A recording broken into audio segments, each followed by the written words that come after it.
It's Friday, July 24th. Today, the search is over. Two brothers have been recovered after falling into the rapids near Sturgeon Falls, and the heartbreaking statement from their family.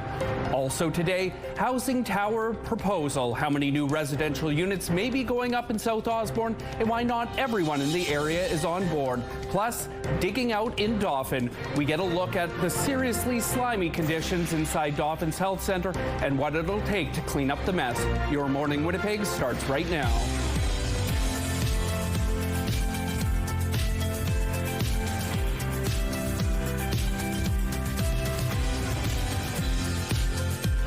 Good morning, happy Friday. I'm Daniel Homerson, joined by Tandy Vera on weather today. The weekend is almost here for some folks out there. Probably the weekend's already started. There's tons happening in the city. We're going to find Ainsley McPhail down in St. Norbert this morning. She's at the Art Center there, learning about their summer camp, some of those experiences and skills kids are building, and of course friendships as well. So she's going to be down there this morning.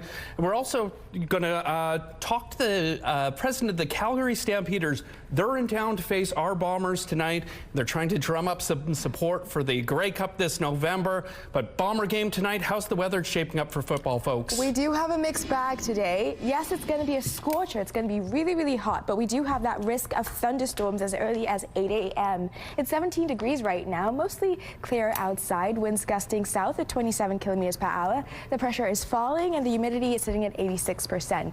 So yes, today is a very mixed bag of weather that we have on tap for us. Looking at our satellite image right now, we do have this low pressure system that's been forming out in the west and is likely to taper into the province of Manitoba. According to Environment Canada, we do have a 60% chance of showers this early morning, as early as 8 a.m., with that risk of a thunderstorm as well this morning and in the late afternoon. And that's just across the province. So for our friends up in the north, as well as parts of central Manitoba, especially the Dauphin area. So that's just some things to keep of note. But for today, we do have a lot of heat on tap. In fact, Environment Canada has put out a yellow weather warning for heat. So you just want to keep that in mind. We have a humidex of about 28. So you just want to keep that in mind. It's going to be very, very hot, so you want to stay hydrated, but we still have that risk of thunderstorms and showers. So again, as I always say, pack that raincoat, umbrella just in case, as well as we also have some smoke air quality warnings. That's due to the local smoke in the area, as well as parts of eastern Ontario due to those wildfires. So we do have that smoke warning for us. But again, looking up in the north, they do also have that smoke area. And again, looking at our satellite image, we do have that low pressure system. It will clear off by the later on of the evening time today. But again, going to Saturday, we might have that chance of light precipitation for us here in Manitoba. But looking at our 7-day forecast, our high today, it's going to be a beautiful, nice, hot day, 30 degrees. But remember that chance, 60% chance of early morning showers as close as 8 a.m. RCMP have confirmed that both 13-year-old Aaron and 10-year-old Ramirez have been recovered from the waters of Nutimik Lake. RCMP say Aaron was found taken from the water before 8 p.m. Thursday night. This after his younger brother Maximo was recovered Wednesday night. RCMP say a witness saw Maximo slip into the water near Sturgeon Falls Trail on Saturday, and Aaron went in to try to save him. The boys went under the water and didn't resurface. On Thursday afternoon, their parents shared an emotional message. It was read on their behalf. We're going through a terrible, horrible, and unimaginable pain for our children. What we've gone through is not humanly possible to understand. We're surviving only because of the help of those around us. We have so much gratitude for the people who are helping. This help is so overwhelming. It's hard to understand how a community can be so strong for us and help us so much. The support for everyone is truly what is sustaining our family. The RCMP's drone unit and dive teams, the Hatarian Emergency Aquatic Response Team, and many volunteers were involved in the search. The province says it's currently reviewing safety measures in the area. An eyesore in South Osborne could be getting a major lift, but not everyone is happy about it. Plans for a 10-story high-rise with affordable housing is in the works for an empty lot near the transit garage. However, a small group of homeowners have launched an appeal at City Hall against the proposal. CTV's Jeff Keel explains. There was once a gas station on this site in South Osborne next to the Winnipeg Transit Garage. But the lot, now owned by the city, has sat empty for years. It needs to be utilized. Like, we are a city and we need to get things built. There is a plan to make use of it. A 10-story building could rise here. The bottom 2 floors would house Transit's offices, the top 8, 131 residential units, 30% of them very affordable and 15% affordable. Joseph Shaban's ice cream shop is down the street. He says a tower of that size would be a cherry on top for his business. That will definitely increase our welcome traffic, yes. But the developer requires a variance as the building is 51 feet taller than the allowable height. It seems a bit much. It seems like it's going to be pretty big. A few people living in the area have launched an appeal at City Hall. While they say they're not opposed to a residential development here, it's just too tall. Parking is also a big concern. It's cramming a whole bunch of people into one small space, and then it crowds the neighbors too. Dana Switey lives across from the lot. She says parking is already at a premium because of the workers next door, and the development would only make things worse. You know, people who pay for residential parking passes here sometimes can't find a spot because there is transit here at the end of the street. So transit does take up a lot of our spots. Plans do include 17 on-site parking spots, plus 50 more in a future parkade on this transit lot behind the site. We definitely need more parking in South Osborne.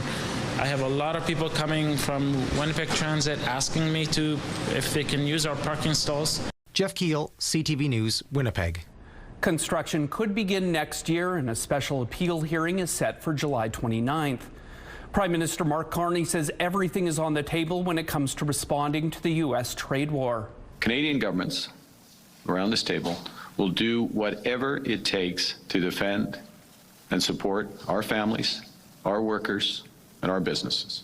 Prime Minister Carney was meeting with Canada's premiers to talk strategy in response to new U.S. tariffs. He told the premiers he sees the looming deadline as both a potential endgame and also another negotiating tactic. But Prime Minister Carney says he won't rule out retaliation if there is no deal before August 19th. The premiers agreed the best outcome would be a new deal. 97% of our goods cross the border without tariffs, but we'd like it to be 100%. And we'd like it to be the same way for the rest of the country as well. While Prime Minister Carney said everything is on the table with trade talks, not all premiers may be on board with that. Alberta Premier Danielle Smith says cutting energy exports may lead to more retaliation from the U.S. Both Alberta and Saskatchewan had come out against using energy as a pressure point in talks. Manitoba's Auditor General says the province needs to update how it prepares financial information after noticing an increasing number of errors over the years. The AG outlined a number of issues, including poor record keeping, inadequate communication and training, and a lack of formal review. They made more than a dozen recommendations related to planning oversight, record keeping, and staff training. Provincial officials accepted all the recommendations and noted work was already underway on implementing several of them.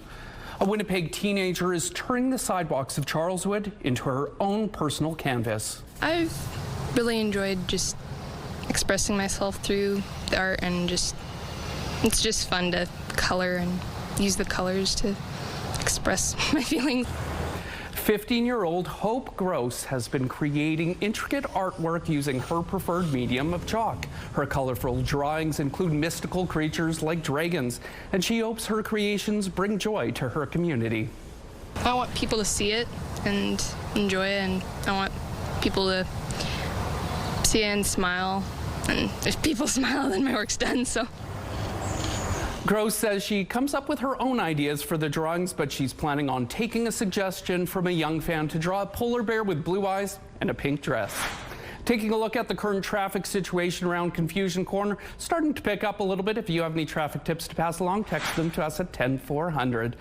And do you have a glorious garden at home? Well, here at Your Moring Winnipeg, we love to see how you are passionate about your yard work. It could be an annual, perennial, or vegetable. Tell us about your garden and enter the contest to win a $500 gift card from St. Mary's Nursery and Garden Center. Plus, have the chance to show off your garden live on Your Moring Winnipeg with a visit from Ainsley McPhail. Today is the last day to enter, so head to the contest page on our website, ctvwinnipeg.ca, and fill out the form with your answer and photos. Good luck.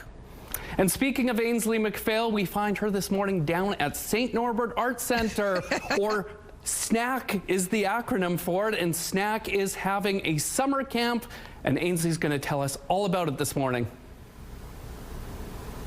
Well, I am enjoying nature this morning, and I was looking over some of those contest entries for St. Mary's Nursery and Garden Center. Today is the last day.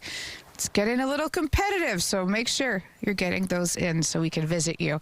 We're talking about the summer camps, and when I asked, okay, what's some things about the camp, the organizers said $20 for the week, and you get snack. Manitobans are absolutely going to love that. But also, it's great for the kids to get outdoors, enjoy the architecture, the building built in 1912, and get them involved in things like pizza making and drumming. Coming up at 6:42, we're going to be learning about that component. You got to teach the kids rhythm early. Pizza and drumming, it sounds like a match made in heaven. And speaking of heaven, up on the rooftop, Tanti Vera, beautiful start to the day, or is it a little windy up there? It is a little windy up here. It's quite windy, and that wind's only going to increase throughout the morning into the late afternoon, according to Environment Canada. It's 17 degrees right now, partly cloudy outside, but that sun wants to peek through. Winds gusting south at 27 kilometers per hour. The pressure is falling, and the humidity is sitting at 90%. So today we're going to have that mixed bag of weather. We're going to have some sunshine, we're going to have some cloud coverage, and we also have that 60% chance of showers and a risk of thunderstorm in the early morning. For Winnipeg, as early as 8 a.m. For Brandon, according to Environment Canada, they're experiencing some thunderstorms right now as I speak. And for different parts of the north, they might experience some thunderstorms in the later part of the afternoon. So that's just something to keep of note. Grab whatever you need, because it's going to be windy, hot, as well as that risk of showers with that humidity in the air. We also have yellow warnings across Manitoba due to that heat. That's just only going to increase. Humidex of about 38. So as our high today is going to be 30 degrees, but it's going to feel like 38 degrees. So you want to keep hydrated and take lots of breaks inside and go to ACs. We're taking a break right now, but we'll be back with more CTV Your Moring Winnipeg. Weather is brought to you by Blinds Are Beautiful. Our new Hunter Douglas showroom is at 900 Lorimer.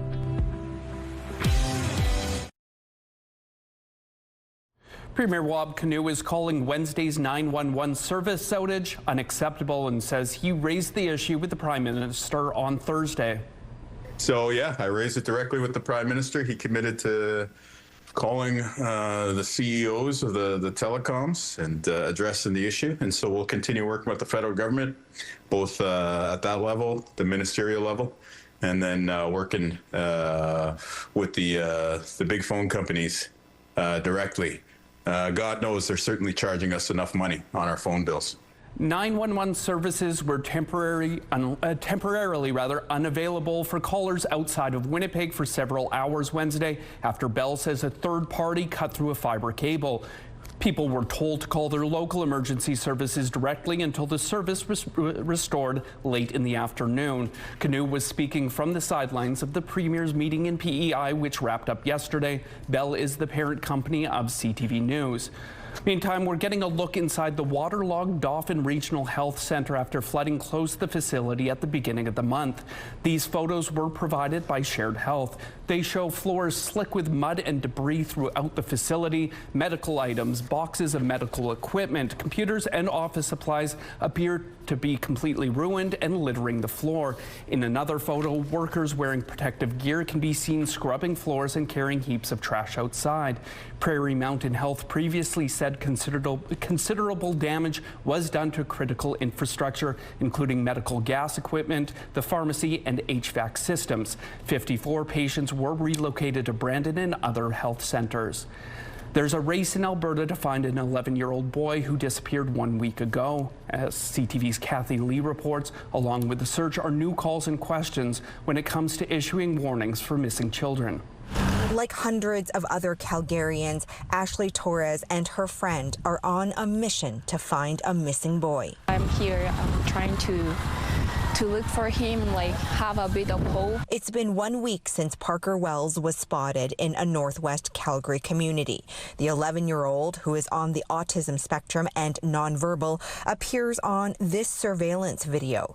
Mark Burbridge's security camera also captured him. He was walking south on the other side of the road. The exhaustive search hasn't slowed, with this command post at the hub of the operation. Officers stopping vehicles Thursday and deploying their latest search tool, a drone. Calgary firefighters joining the search and police posting this video showing homeowners where to look. These cabinets are plenty big enough for a small person to hide, especially if they don't have shelves inside. Any bins you may have that store water. As efforts continue, so do questions about why an Amber Alert wasn't issued until 2.5 days after Parker went missing. If that Amber Alert went out when it should have, he would have been home. It's why this Calgary mom, whose son is on the autism spectrum, is calling for a new alert for neurodivergent children. I truly didn't know until a week ago that the Amber Alert is truly just an abducted child and not a missing child. I'm proposing something I'm calling the Indigo Alert. At this point, despite no sign of Parker, police still believe he can be found alive. That optimism shared by those looking for him. You need to be positive. Positive for the family and positive for Parker. Kathy Lee, CTV News, Calgary. A symbol of reconciliation, collaboration, and shared commitment. Winnipeg's taxi industry and Indigenous leaders are coming together to highlight the progress being made to improve safety. We've met with a lot of success. The Indigenous Taxi Safety Committee has worked alongside the industry over the past 5 years to rebuild trust with Indigenous community members. They are now sharing those steps that have been taken to identify concerns, develop solutions, and strengthen relationships, as well as the work still to come. Highlights include Indigenous cultural awareness training, enhanced training for all vehicle for hire drivers, mandatory licensing beginning in 2027, and a public taxi safety video campaign. Starting from the first time we sat down to the point we're at today, it's been like day and night because we've had to create a relationship. Work will now move toward additional public education initiatives with the release of safety videos, increasing awareness of passenger protections, and training more Indigenous people, especially women, to work as drivers. Researchers have released surprising video of newly documented behavior in orcas in the Pacific. Divers captured underwater footage of a killer whale holding a sunfish by the tail while another slammed into it, causing the fish to explode into pieces. Researchers believe the orcas do this in order to share the meal with younger members of the pod, or possibly just for fun. Traffic is brought to you by Mr. Lube Plus Tires, proudly keeping Canadians rolling for 50 years. Some road closures to remind you about this morning. On Johnson Avenue, the westbound curb lane will be closed from Brazier Street to Henderson Highway. Following the rush hour, the northbound curb lane on Furby Street will be closed from Broadway to Portage. And on Nairn Avenue, the westbound curb lane will be closed from Chester to Foster Street. If you have any traffic tips to share, text them to us at 10400. The CTV Live Eye is brought to you by Bath Fitter, your bath and shower experts for more than 40 years. 17 degrees right now, partly cloudy outside.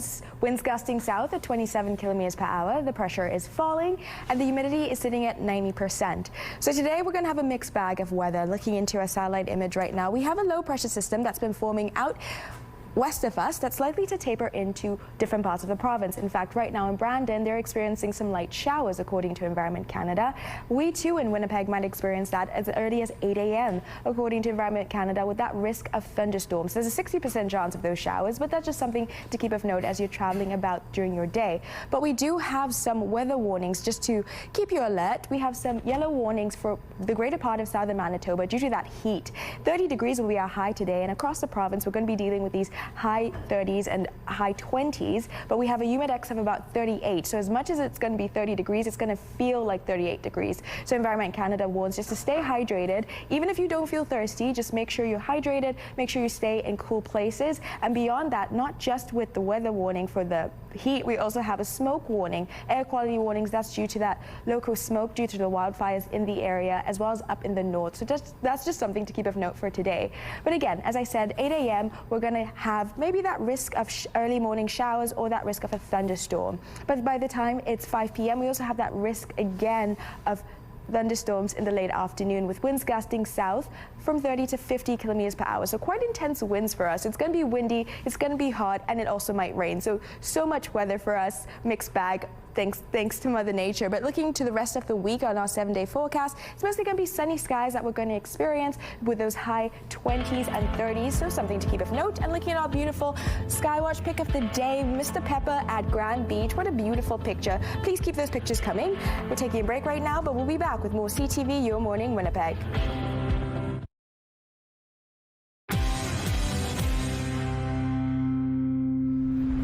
We have a lot of contests on our show, and if you've ever won one, you've probably met Diane. Diane Cashton is Bell Media's CTV promotion director and creative director for Manitoba and Saskatchewan. Prior to this, she was marketing director at Cadillac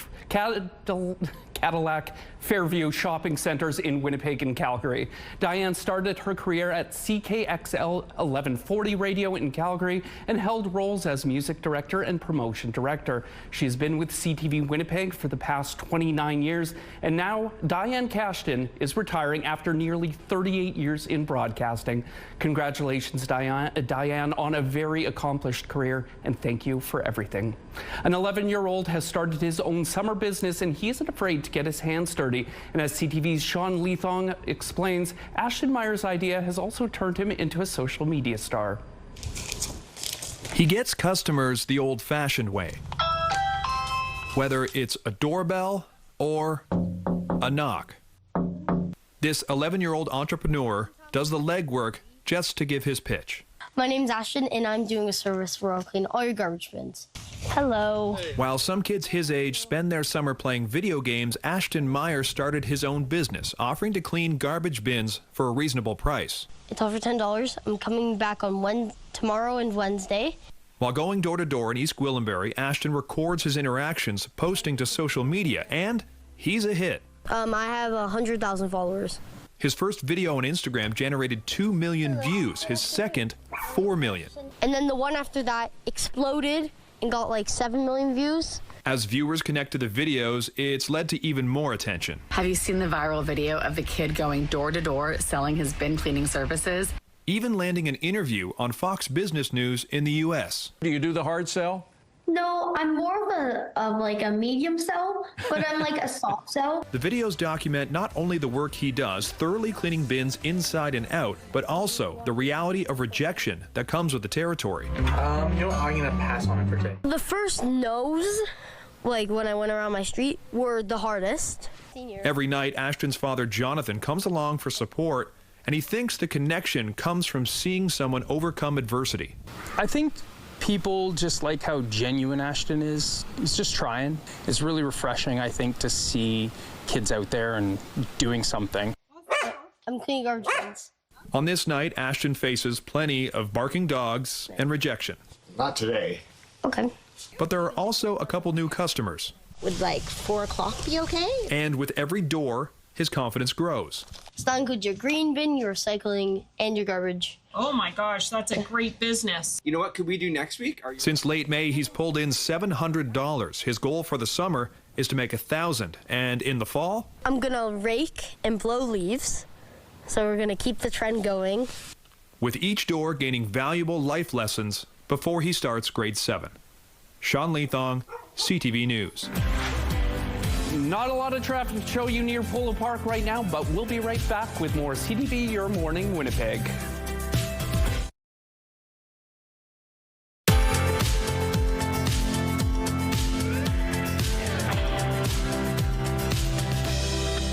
Degrees right now, partly cloudy outside, winds gusting south at 27 kilometers per hour. The pressure is falling and the humidity is sitting at 90%. Mixed bag today for us, as I keep repeating throughout the morning. We have this low pressure system that's been forming out in the west. It's likely to taper into parts of the province. Right now in Brandon, they're experiencing some light showers. that might be on tap for us here in Winnipeg as early as 8 a.m. with that risk of a thunderstorm as well as in the afternoon. So just something to keep of note when traveling about. We also have some air quality warnings for most of southern Manitoba, and that's due to the wildfire smoke, local smoke and smoke in the surrounding areas as well as up in the north, as well as some heat warnings because it's going to be a scorcher today and the whole of the weekend. So you just want to keep hydrated just in case. But for Winnipeg today, on tap, it's going to be 30 degrees, winds gusting south at 30 to 50 kilometers per hour, so quite intense winds. We have that 60% chance of showers, as I mentioned, as early as 8 a.m. with that risk of thunderstorms this morning as well as in the late afternoon. And it's also going to be smoky. That smoke will increase throughout the afternoon, according to Environment Canada. So just to keep of note when you're going about your day. But by the time it's the evening time, it's going to be 16 degrees, winds gusting northwest at 20 kilometers per hour. So those winds will decrease. It's going to be a few clouds in the sky, but there is a small chance of light precipitation, according to Environment Canada, overnight. And that's due to that low pressure system that I mentioned earlier before that's been forming out in the west. That's likely to taper in for us. But looking into tomorrow, it's going to be 30 degrees, winds gusting south at 20 kilometers per hour. Very high humidex, but again, very sunny days, but a scorcher. And looking into the next 5 days, it's just going to be extreme heat for us. So just keep that in mind. Always keep hydrated. Always have a glass of water next to you, just in case, even if you don't feel thirsty. A man is recovering in hospital after being assaulted, duct taped, and robbed of his truck. The whole ordeal happened around 9 p.m. Monday night at a home in Carman. Mounties say the 59-year-old man was approached by a woman living on his property, demanding his truck keys. When he said no, the man was assaulted and tied up using cords and duct tape. His truck, wallet, and some tools were stolen. He later received treatment in hospital. A warrant is out for the arrest of 37-year-old Miranda Garris of Carman. She's described as 5 foot 2 inches tall with a medium build, brown hair, and green eyes. If you might know where she is, RCMP are asking you to call them at 204-745-6760 or to call Crime Stoppers. Some good news for people living in the town of St. Anne. Their hospital is now welcoming in patients once again. Officials were forced to close the healthcare facility last week after the air conditioning system went down.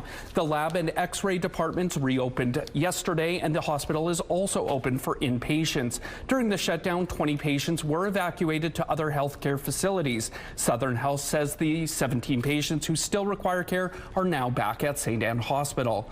The government is making some adjustments to the agri-stability program to help flood-affected farmers. The federal and provincial governments are waiving 2025 late filing penalties for those in municipalities and First Nation communities that declared a state of emergency due to flooding.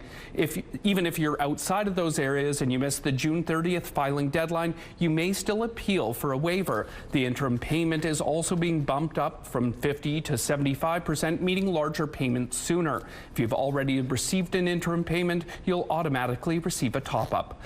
A Canadian-only celebration will be held today ahead of next week's opening of the Gordie Howe Bridge, and Prime Minister Mark Carney admits he could have been more clear about the financial deal. Could I have explained it better on a Sunday morning at Stampede? Yeah, with a cowboy hat on? Yes, I could have explained it better. The word net does a lot of work. Prime Minister Carney is referring to an interview done during the Calgary Stampede where he said money from the bridge would only be shared with the U.S. after debt costs were recovered. But officials' details later revealed Canada will share 50% of net bridge and crossing-related revenue with the U.S. for the first 15 years. The bridge is set to open to traffic on Monday. Today's celebration was switched to be a Canadian-only ceremony after Trump's latest tariff threats. Ever since we found out that we'd be making stuff, we've got tons of fun ideas, and we just really love coming up with new fun things to make. And the hype around the Gordie Howe Bridge now includes merch. From mugs to postcards and t-shirts, it's already on store shelves in the Windsor area, just in time for the bridge's opening day. The Windsor-Detroit Bridge Authority put out a call for vendors last fall, asking creators to lean into local. Part of the proceeds will support the Howe Foundation to be reinvested into the Windsor and Detroit communities. And a lightning strike scarred the sidewalk outside a Northwest Elementary School in Edmonton. People are now stopping by to see the damage in person. CTV's Raymond Issa has more. She's sticking her nose right in it. Mike and Janet Jeffrey, along with their dog Utah, drove from St. Albert to the school in Northwest Edmonton to see a sidewalk. So I wanted to come check it out just to see what the damage was. Earlier this week, lightning struck the pavement, leaving behind a small crater. It also affected a nearby fire hydrant halfway down the block. I think it's incredible the power that it had, and it looks like slight damage, but there's a hole in the concrete. The city has marked the spot as underground work is needed. The hydrant is in working order. EPCOR cleaned it up, saying it was only damaged on the exterior. Most often if it hits a tree or something, the tree cracks and you don't really see anything, where this one you can actually see some evidence of it, or more evidence. It's been a stormy July. Environment Canada says roughly 11,000 lightning strikes have been recorded so far this month, a major jump from July 2024 and July 2025. Each saw about 2,000 strikes recorded. We've got a lot of moisture in the region. Still very humid. You can feel it when you're outside. It's very muggy. CTV meteorologist Corey Adel says wet weather and heat is the perfect storm for lightning shows. So we've had a lot of really big turbulent storms, very moisture driven. And the more moisture that you have in these storms, the bigger they get and the more active they become and the more electrically charged as well. The city says it plans on preserving the portion of sidewalk that was struck. It's planning to give it to the University of Alberta for research purposes. Probably had a lot of visitors, huh? A neighborhood attraction sparking a lot of attention. Naranisa, CTV News, Edmonton. Take a look at the current traffic situation. Main and Broadway starting to pick up a little bit. Pass those traffic tips along if you got them. And taking a look at your gas prices in Winnipeg, the average is $1.73, a slight drop from yesterday, and the lowest price in the city is $1.57. All this information is on GasBuddy.com. The Price at the Pump is brought to you by the Kidney Foundation. Help by donating your card today. Ainsley McPhail is down in St. Norbert, hitting the drums this morning. We'll hear from her coming up at 6:42.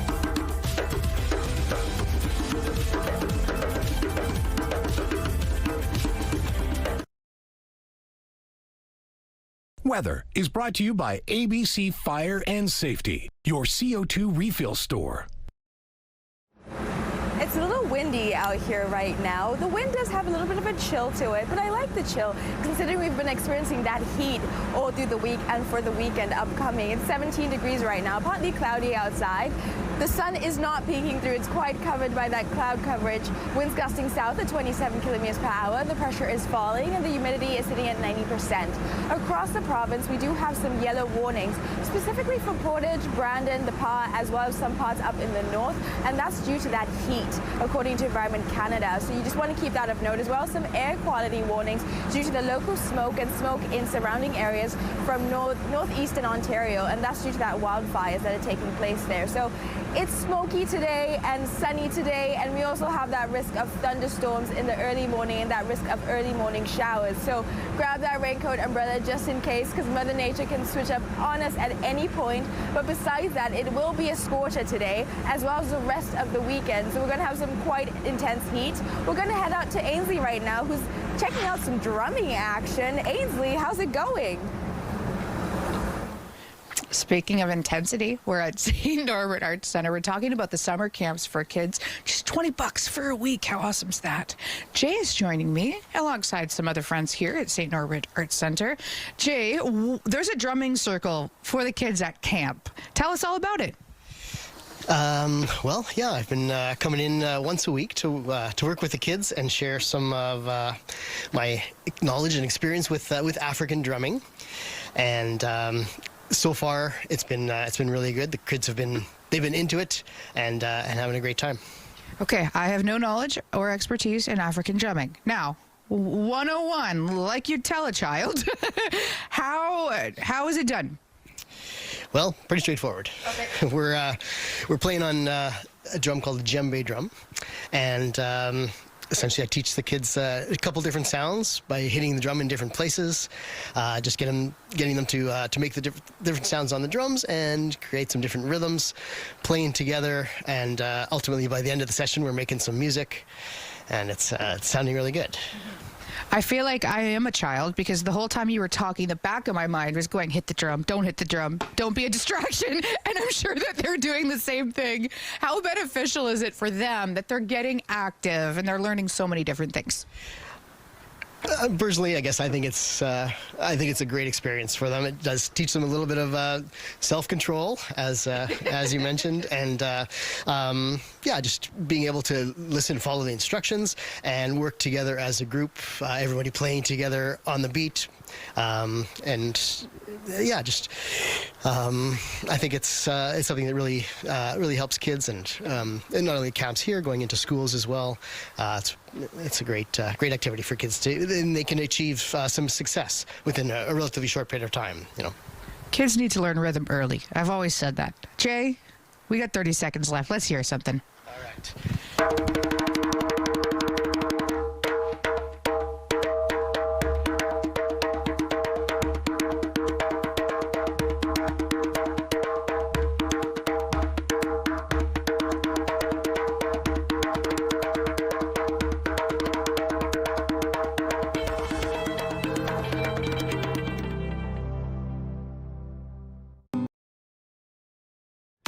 A look at the early markets. The Dow Jones added 264 points. The Nasdaq and the S&P index had small gains. The Canadian dollar is set to 70.99 cents US. Overseas, the Hang Seng fell 247 points, and the Nikkei plunged 1,811 points.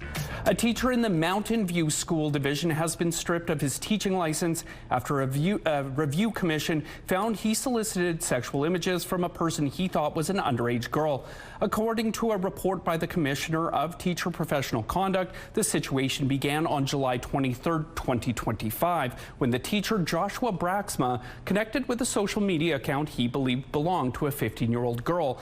In reality, he was communicating with an undercover detective in the United States who says the conversation turned sexual, and the teacher asked for a photo of the girl's breasts. That led to an RCMP investigation here in Canada. Some of the teacher's colleagues were able to identify him through photos associated with the social media account. The commissioner found no other penalty would be sufficient given the circumstances and ordered his teaching certificate revoked. Braxma did not participate in a public hearing and did not send written submissions. A spokesperson for the division confirmed he was employed since September of 2015, but no longer works there. A step in the right direction. That's what the Manitoba government is calling a policy change made by Empire Company. The parent company of Sobeys will no longer use or enforce property controls that can limit competing businesses from opening a store near some of its past or present locations. The NDP government passed a law last year that prohibited exclusivity clauses in land sales. In April, it announced it was bringing the issue at 4 locations to the municipal board. Manitoba's public service delivery minister says that challenge will continue if Sobeys doesn't drop all of its property controls in the province. Customers have a chance to change or cancel their bookings with WestJet ahead of a possible strike. This covers passengers with flights booked between July 30th to August 4th. They can make a one-time change or cancellation without being charged a fee. WestJet flight attendants could go on strike by August 2nd. Winnipeg police have arrested a man for an alleged string of commercial thefts totaling over $27,000.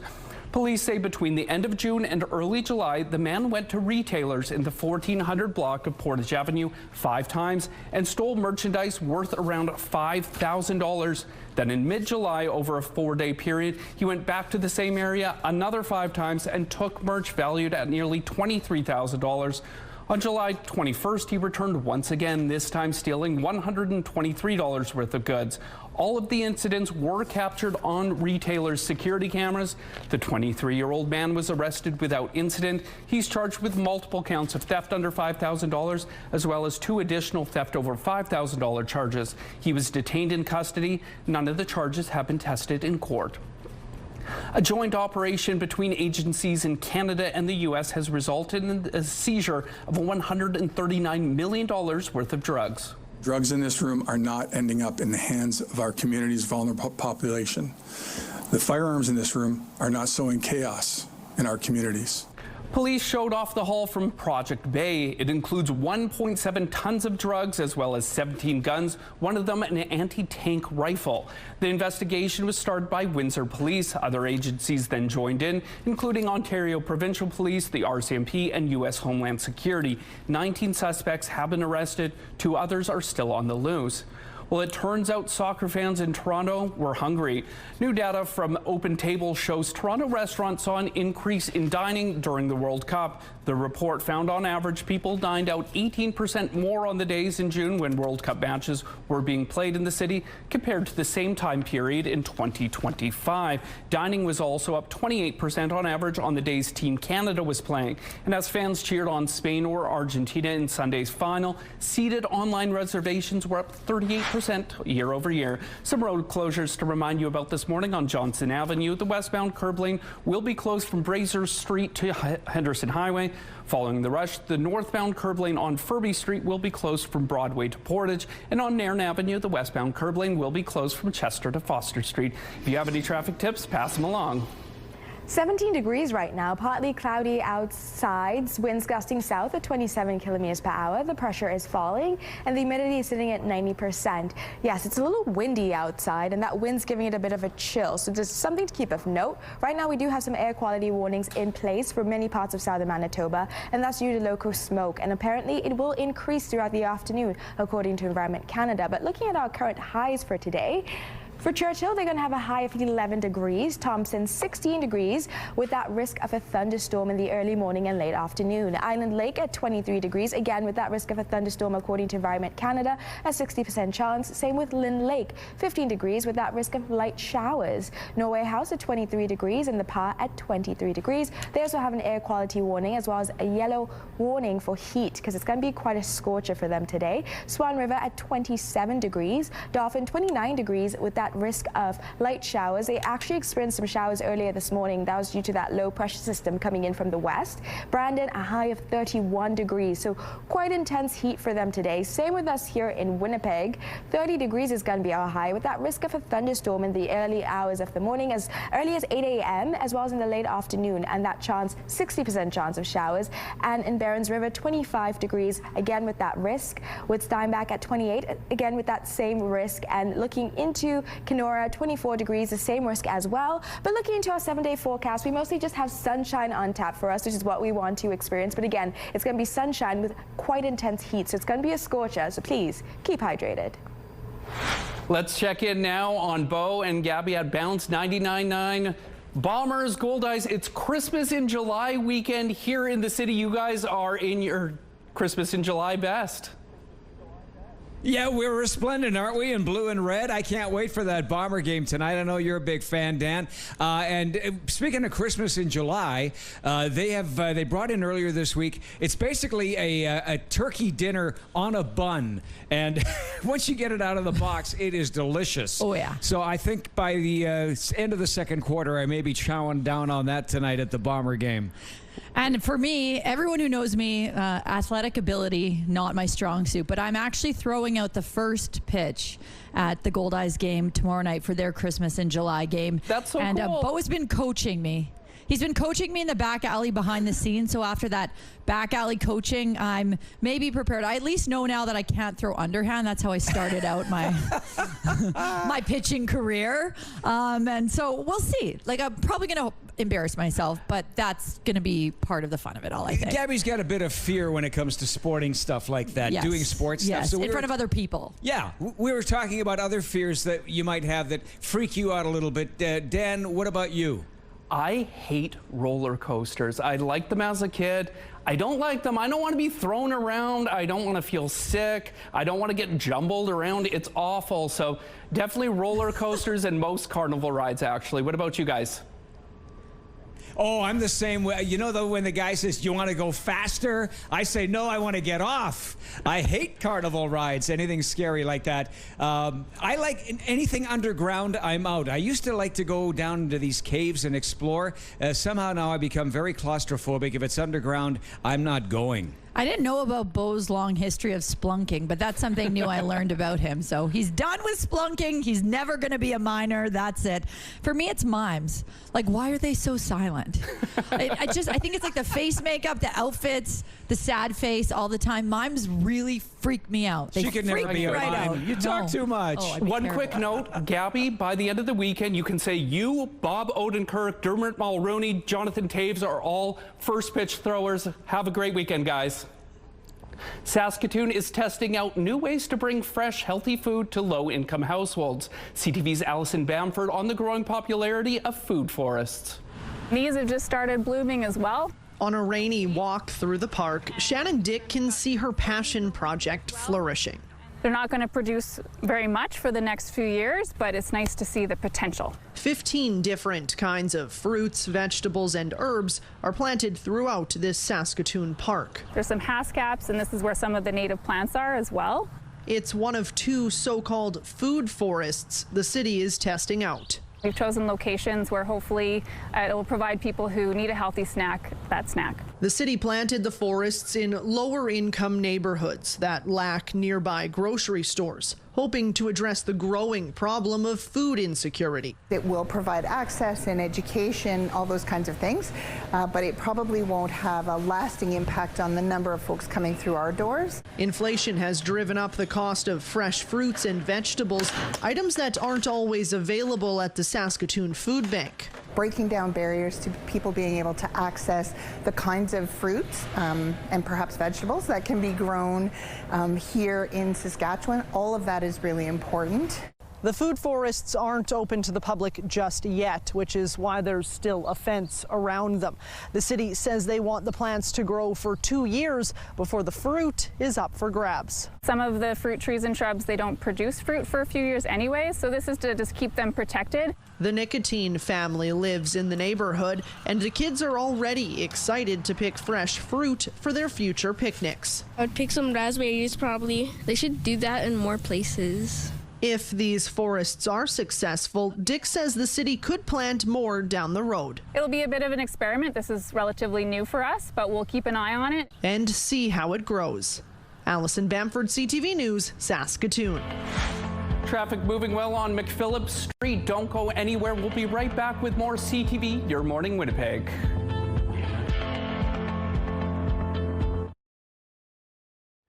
It's Friday, July 24th. Today, a controversial plan in South Osborne where a proposed high-rise is getting pushback, plus raising concerns what the Premier had to say about a recent 911 service outage, and a sidewalk gallery, how a teen is bringing her art to the Charleswood neighborhood. Your Moring Winnipeg starts right now.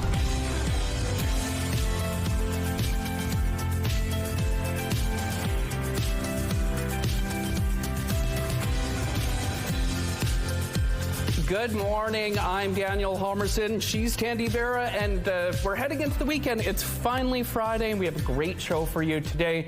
Ainsley McPhail, she's down in St. Norbert at the Arts Center there, learning about their summer camp. It's affordable, there's lots going on. She's going to be learning about how to make pizza this hour, so lots to look forward to there. It's a busy weekend with Fringe Festival wrapping up a little later in the show. We're going to chat with some Fringe folks. How's the weather shaping up for this weekend, though? So it's definitely going to be a scorcher. It's going to be hot, so I keep saying keep hydrated, but again, we're going to have a mixed bag of weather for us across the province due to that risk of a thunderstorm as early as 8 a.m. It's 17 degrees right now, partly cloudy outside, winds gusting south at 27 kilometers per hour. The pressure is falling and the humidity is sitting at 90%. So looking into our satellite image right now, we've had this low pressure system that's been forming out into the west that's been tapering into parts of the province. Dauphin this morning as early as 6 a.m. They're experiencing some light showers, as well as Brandon, and it's actually just stopped in Brandon according to Environment Canada. For Winnipeg, it might start as early as 8 a.m. So you just want to keep that of note. We do have that risk of a thunderstorm as well. It's only a 60% chance according to Environment Canada, but always grab that raincoat and umbrella because Mother Nature switches up at any moment. Same with up in the north, they might experience some thunderstorms. But looking into our warnings for today, we do have a yellow warning for some intense heat, and that's just across southern Manitoba, parts of central Manitoba, as well as up in the north. We're going to have a humidex of about 38 degrees. So though it's going to be 30 degrees for our high here in Winnipeg, it's going to feel like 38. So it's going to be quite intense heat. So remember, always stay hydrated, as I keep reminding people, as well as some air quality warnings due to that local wildfire smoke in surrounding parts of the province, as well as in parts from northeastern Ontario, again, due to that wildfire. So just want to keep that of note just in case. But looking into the rest of our satellite image, oopsie daisy, wrong one. As I said, we do have that low pressure system, and it's going to taper into parts of the north. By the time it's the evening time, though, it will clear up. So Winnipeg does have that chance of overnight showers across for us and even across parts of the province. And then looking into our 7-day forecast, our high today, 30 degrees, will feel like 38, so keep that in mind and stay hydrated. And looking at our beautiful weather art of the day from Cash. 8 years old, how beautiful. Some birds with the water, the sunshine. I love the little moon in the corner. Love it. Thank you so much, Cash. To submit your child's weather art of the day, visit our website, ctvnewswinnipeg.ca, and fill out the form. Your art can be shown on Your Moring Winnipeg, and we'll also enter you into our monthly contest for a chance to win a $100 gift card from Crockadoodle on Kenaston and Regent locations. The weather art of the day is brought to you by Crockadoodle Paint Your Own Pottery, now open on Regent and Kenaston. Police have now found the body of a 13-year-old boy 1 day after his younger brother was recovered. The two boys were swept into the fast-moving waters on Nutimik Lake last Saturday. Police shared an emotional statement yesterday on behalf of their parents. We're going through a terrible, horrible, and unimaginable pain for our children. What we've gone through is not humanly possible to understand. We're surviving only because of the help of those around us. The body of 13-year-old Aaron Ramirez was recovered last night. His 10-year-old brother Maximo was found Wednesday. Police believe Maximo fell into the water first and Aaron went in to save him. The boys then went under the water and didn't resurface. The province says it's currently reviewing safety measures in the area. An eyesore in South Osborne could be getting a major facelift, but not everyone is happy about it. Plans for a 10-story high-rise with affordable housing is in the works for an empty lot near the transit garage. However, a small group of homeowners has launched an appeal at City Hall against the proposal. CTV's Jeff Keel explains. There was once a gas station on this site in South Osborne next to the Winnipeg Transit Garage. But the lot, now owned by the city, has sat empty for years. It needs to be utilized. Like, we are a city and we need to get things built. There is a plan to make use of it. A 10-story building could rise here. The bottom 2 floors would house Transit's offices. The top 8, 131 residential units, 30% of them very affordable and 15% affordable. Joseph Shaban's ice cream shop is down the street. He says a tower of that size would be a cherry on top for his business. That will definitely increase our welcome traffic, yes. But the developer requires a variance as the building is 51 feet taller than the allowable height. It seems a bit much. It seems like it's going to be pretty big. A few people living in the area have launched an appeal at City Hall. While they say they're not opposed to a residential development here, it's just too tall. Parking is also a big concern. It's cramming a whole bunch of people into one small space, and then it crowds the neighbors too. Dana Switey lives across from the lot. She says parking is already at a premium because of the workers next door, and the development would only make things worse. You know, people who pay for residential parking passes here sometimes can't find a spot because there is transit here at the end of the street. So transit does take up a lot of our spots. Plans do include 17 on-site parking spots, plus 50 more in a future parkade on this transit lot behind the site. We definitely need more parking in South Osborne. I have a lot of people coming from Winnipeg Transit asking me if they can use our parking stalls. Jeff Keel, CTV News, Winnipeg. Construction could begin next year, and a special appeal hearing is set for July 29th. Premier Wab Kinew is calling Wednesday's 911 service outage unacceptable and says he raised the issue with the Prime Minister on Thursday. So yeah, I raised it directly with the Prime Minister. He committed to calling the CEOs of the telecoms and addressing the issue. And so we'll continue working with the federal government, both at that level, the ministerial level, and then working with the big phone companies directly. God knows they're certainly charging us enough money on our phone bills. 911 services were temporarily unavailable for callers outside of Winnipeg for several hours Wednesday after Bell says a third party cut through a fiber cable. People were told to call their local emergency services directly until the service was restored late in the afternoon.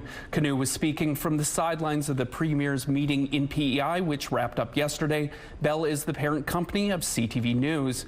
Escalating conflict in the Middle East has propelled the price of oil to $100 US a barrel for the first time since May. Brent crude, the international standard for oil prices, jumped 6%, and it's already being felt at pumps across Canada. Drivers are paying more than $1.94 a litre on the West Coast, $1.75 in Ontario, and $2.04 a litre in Newfoundland. A Winnipeg teenager is turning the sidewalks of Charleswood into her own personal canvas. I've really enjoyed just expressing myself through the art, and it's just fun to color and use the colors to express my feelings. 15-year-old Hope Gross has been creating intricate artwork using her preferred medium, chalk. Her colorful drawings include mystical creatures like dragons, and she hopes her creations bring joy to her community. I want people to see it and enjoy it, and I want people to see it and smile, and if people smile, then my work's done. So Gross says she comes up with her own ideas for the drawings, but she's planning on taking a suggestion from a young fan to draw a polar bear with blue eyes and a pink dress. Taking a look at the traffic situation around Kenniston and Sterling Line Way, looking smooth out there. Pass those traffic tips along to us at 10-400. Canada is feeling the effects of the sweeping new 10 to 12.5% tariff the U.S. is imposing effective today. It's invoking forced labor statutes that bypass CUSMA protections and render duty-free status moot for Canadian exporters.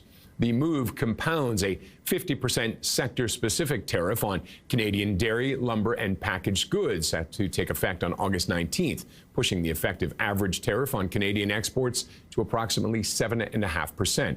Prime Minister Carney calling the measures a breach of CUSMA and says everything is on the table as Ottawa races to secure a deal before the August 19th deadline.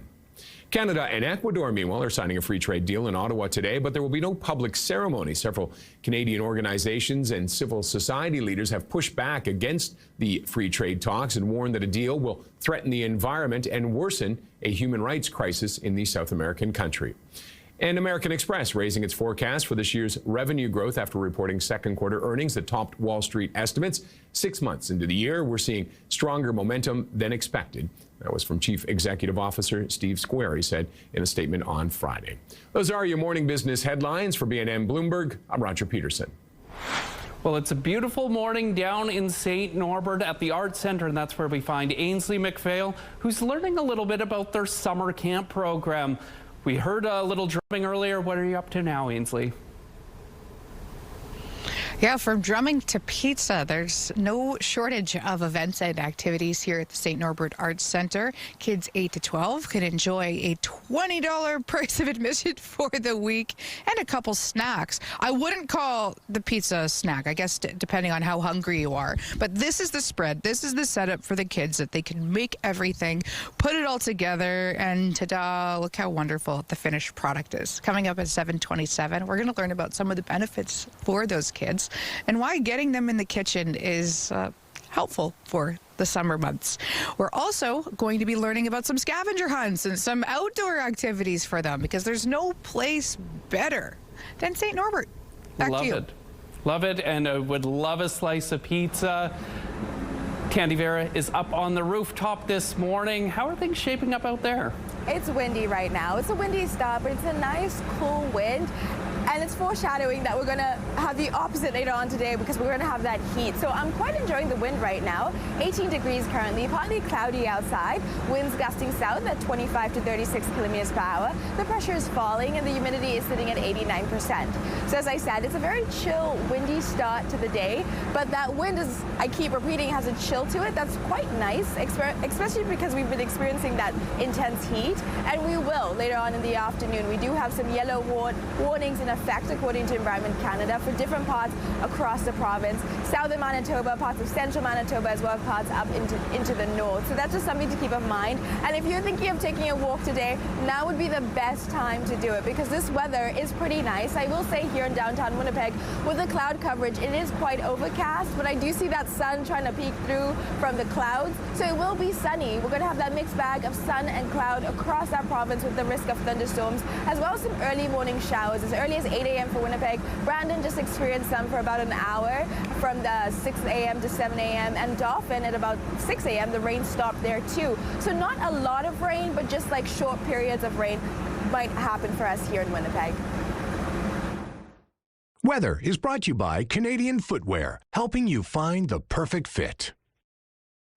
It's time now for our question of the day. What things do other people like that freak you out? It's roller coasters and carnival rides for me. I want to hear your answers. You can text them to 10400. Make sure to follow the automated instructions so we can feature your response. And don't forget to include your name.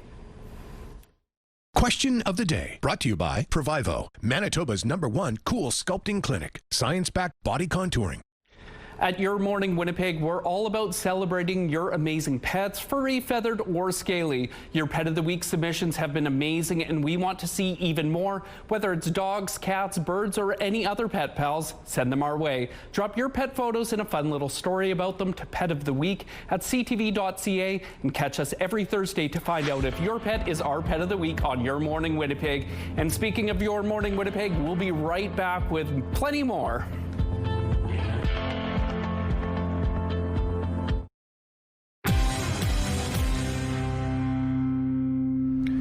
We're getting a look inside the waterlogged Dauphin Regional Health Centre after flooding closed the facility at the beginning of the month. These photos were provided by Shared Health. They show floors slick with mud and debris throughout the facility. Medical items, boxes of medical equipment, computers, and office supplies appear to be completely ruined and littering the floor. In another photo, workers wearing protective gear can be seen scrubbing floors and carrying heaps of trash outside. Prairie Mountain Health previously said considerable damage was done to critical infrastructure, including medical gas equipment, the pharmacy, and HVAC systems. 54 patients were relocated to Brandon and other health centers. Another day, another tariff announcement from the U.S. This time, the Trump administration is hitting dozens of countries, including Canada, over what they say is forced labor in supply chains. This 10% tariff was announced hours before the previous tariff was set to expire, so this wasn't totally unexpected. Canada, Mexico, and the UK are getting hit with a 10% tariff, while other nations will see a 12.5% levy. Products covered by the CUSMA agreement are not affected. This is on top of separate tariffs already placed on Canada on sectors like steel, aluminum, auto, and cabinetry, along with the 50% proposed tariff announced Monday. Manitoba's Auditor General says the province needs to update how it prepares financial information after noticing an increasing number of errors over the years. The AG outlined a number of issues, including poor record keeping, inadequate communication and training, and a lack of formal review. They made more than a dozen recommendations related to planning, oversight, record keeping, and staff training. Provincial officials accepted all the recommendations and noted work was already underway on implementing several of them. People in Vancouver can now relax in some of the soccer nets used during the World Cup. There might be 16 host cities, but there's only one place where you can recover. Destination Vancouver says it's taking the official nets used in World Cup matches from the pitch and turning them into one-of-a-kind custom hammocks. A handful of them are already set up in public spots around the city. Taking a look at the traffic on Notre Dame, slowly starting to pick up there. Pass those traffic tips to us at 10400. A little entertainment news. You can experience all that rural Manitoba has to offer this week with the return of the Manitoba Threshermen's Reunion and Stampede. The festival in Austin kicked off Thursday and runs until Sunday. You'll find vintage farm equipment, live music, heavy horse shows, machinery demonstrations, an outdoor trade show, children's activities, and much, much more. Tickets are available at the gate. If the box office excitement around the Odyssey has inspired you to check out the source material, you're far from alone. We won the war.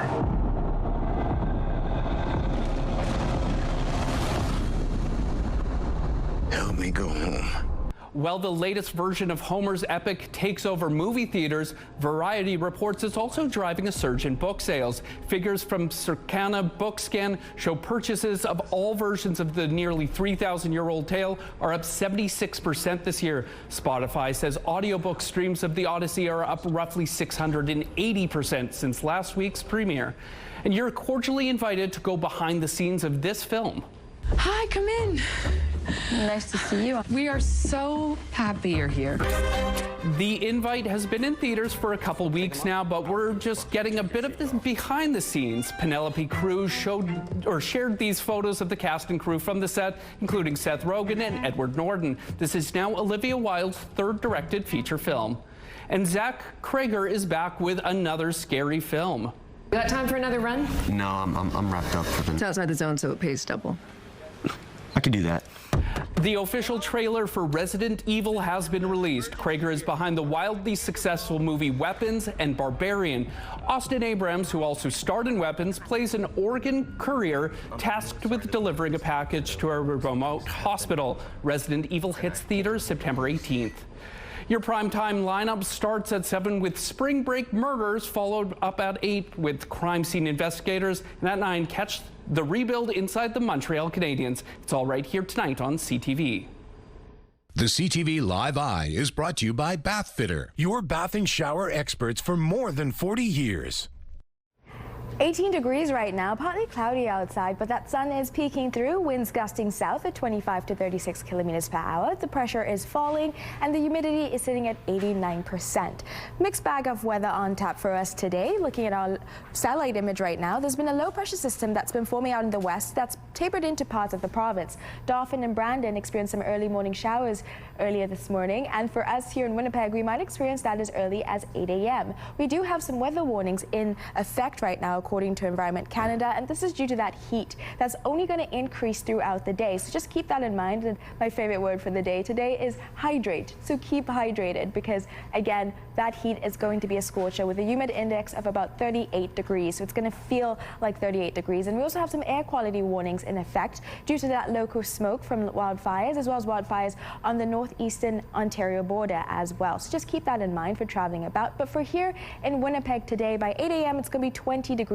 Winds gusting south at 30 to 50 kilometers per hour. We do have that 60% chance of early morning showers, according to Environment Canada, with that risk of thunderstorm. By the time we get to 5 p.m., we also have a risk of a thunderstorm, according to Environment Canada. So something to keep of note. Again, that's why I keep saying it's a mixed bag of weather today, because we're going to have that mix of sun and cloud with that chance of precipitation. So really a mix of whatever you get, so pack accordingly, pack that raincoat, pack that umbrella just in case. But looking to the rest of the weekend time, it's going to be a scorcher, mostly heat is what we're going to experience for this weekend. Double digits in the high 30s as well as the high 20s. Today our high is going to be 30 degrees, so keep that in mind. Looking at our beautiful pick of the day with Mr. Pepper at Grand Beach checking out the seagulls. What a beautiful picture. Please keep those pictures coming at Winnipeg Weather at ctv.ca.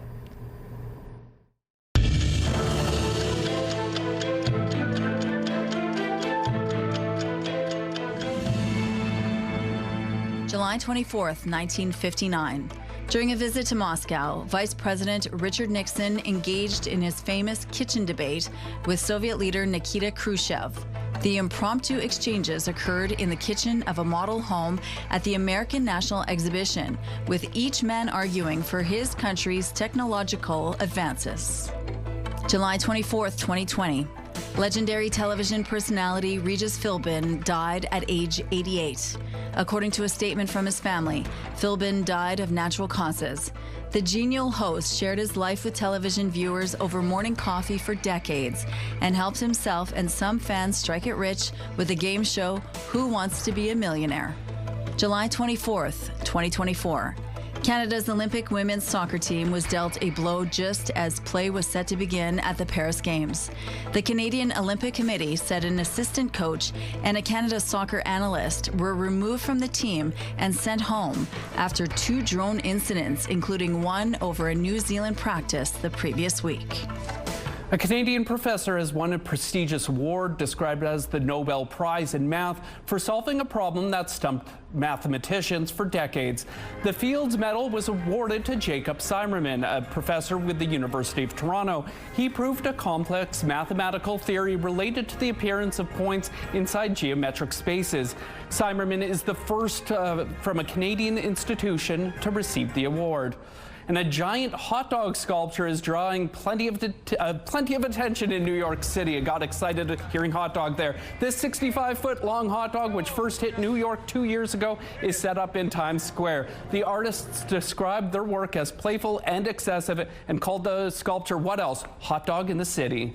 Time now for this week's Adorable Adoptables. We begin with Gizmo. This outgoing 11-month-old boy is ready for a fresh start after a hard time. As sweet as he is handsome, Gizmo is looking for a lifetime of lap cuddles, wand toys, and gooey treat tubes. Next up is Strawberry. This 1-year-old spends much of her time loafing in her favorite cozy spot without a care in the world. She enjoys the occasional treat but prefers a nice head scratch from her visitors. And meet Boone. This 8-month-old bright boy has so much going for him. He's loving and kind, has big smiles for everyone he meets. Boone also loves playing with other dogs and has been referred to as a perfect gentleman. If you think you can offer any of these animals a good home, just head down to the Winnipeg Humane Society or give them a call. The number is on your screen. And Ainsley McPhail is down in St. Norbert this morning with a beautiful pizza there. She'll be up right after the break.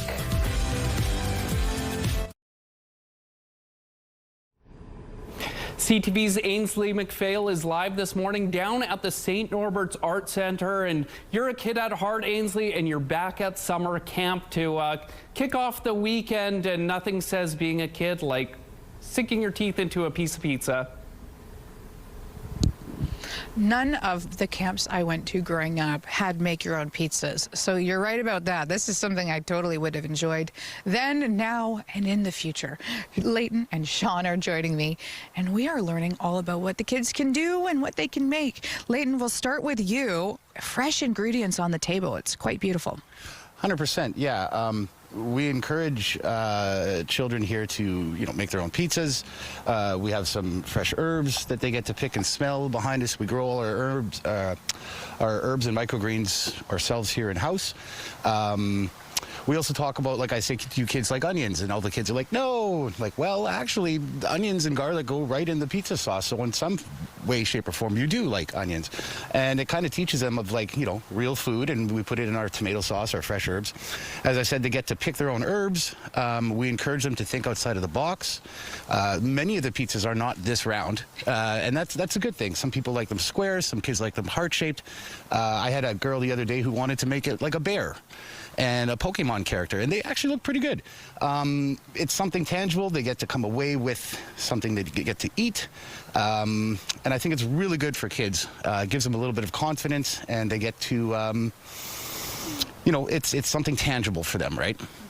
I think that when I went to camp and we made pizza, I would have remembered it.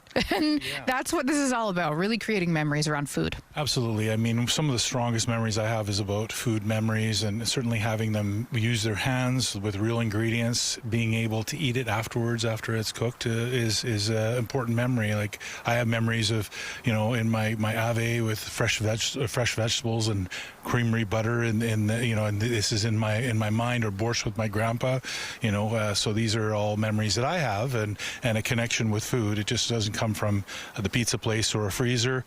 You can do these things very easily and connect with food. And we want kids to take a lot of that out of this. Coming up in the next few segments, we're going from pizza to the outdoors. The Trappist ruins in this whole area is so historic. Perhaps there's a scavenger hunt in our conversation. I was going to say in our future, but I'm not moving from here. Not with a pizza in front of you. You stick around there. And Tandy Vera is in for weather today. How are things shaping up over the next few hours? So mixed bag is what we have on tap for us today, with that risk of early morning showers. 18 degrees right now, mostly sunny outside, though partly cloudy as well. Winds gusting south at 25 to 36 kilometers per hour. The pressure is falling and the humidity is sitting at 89%.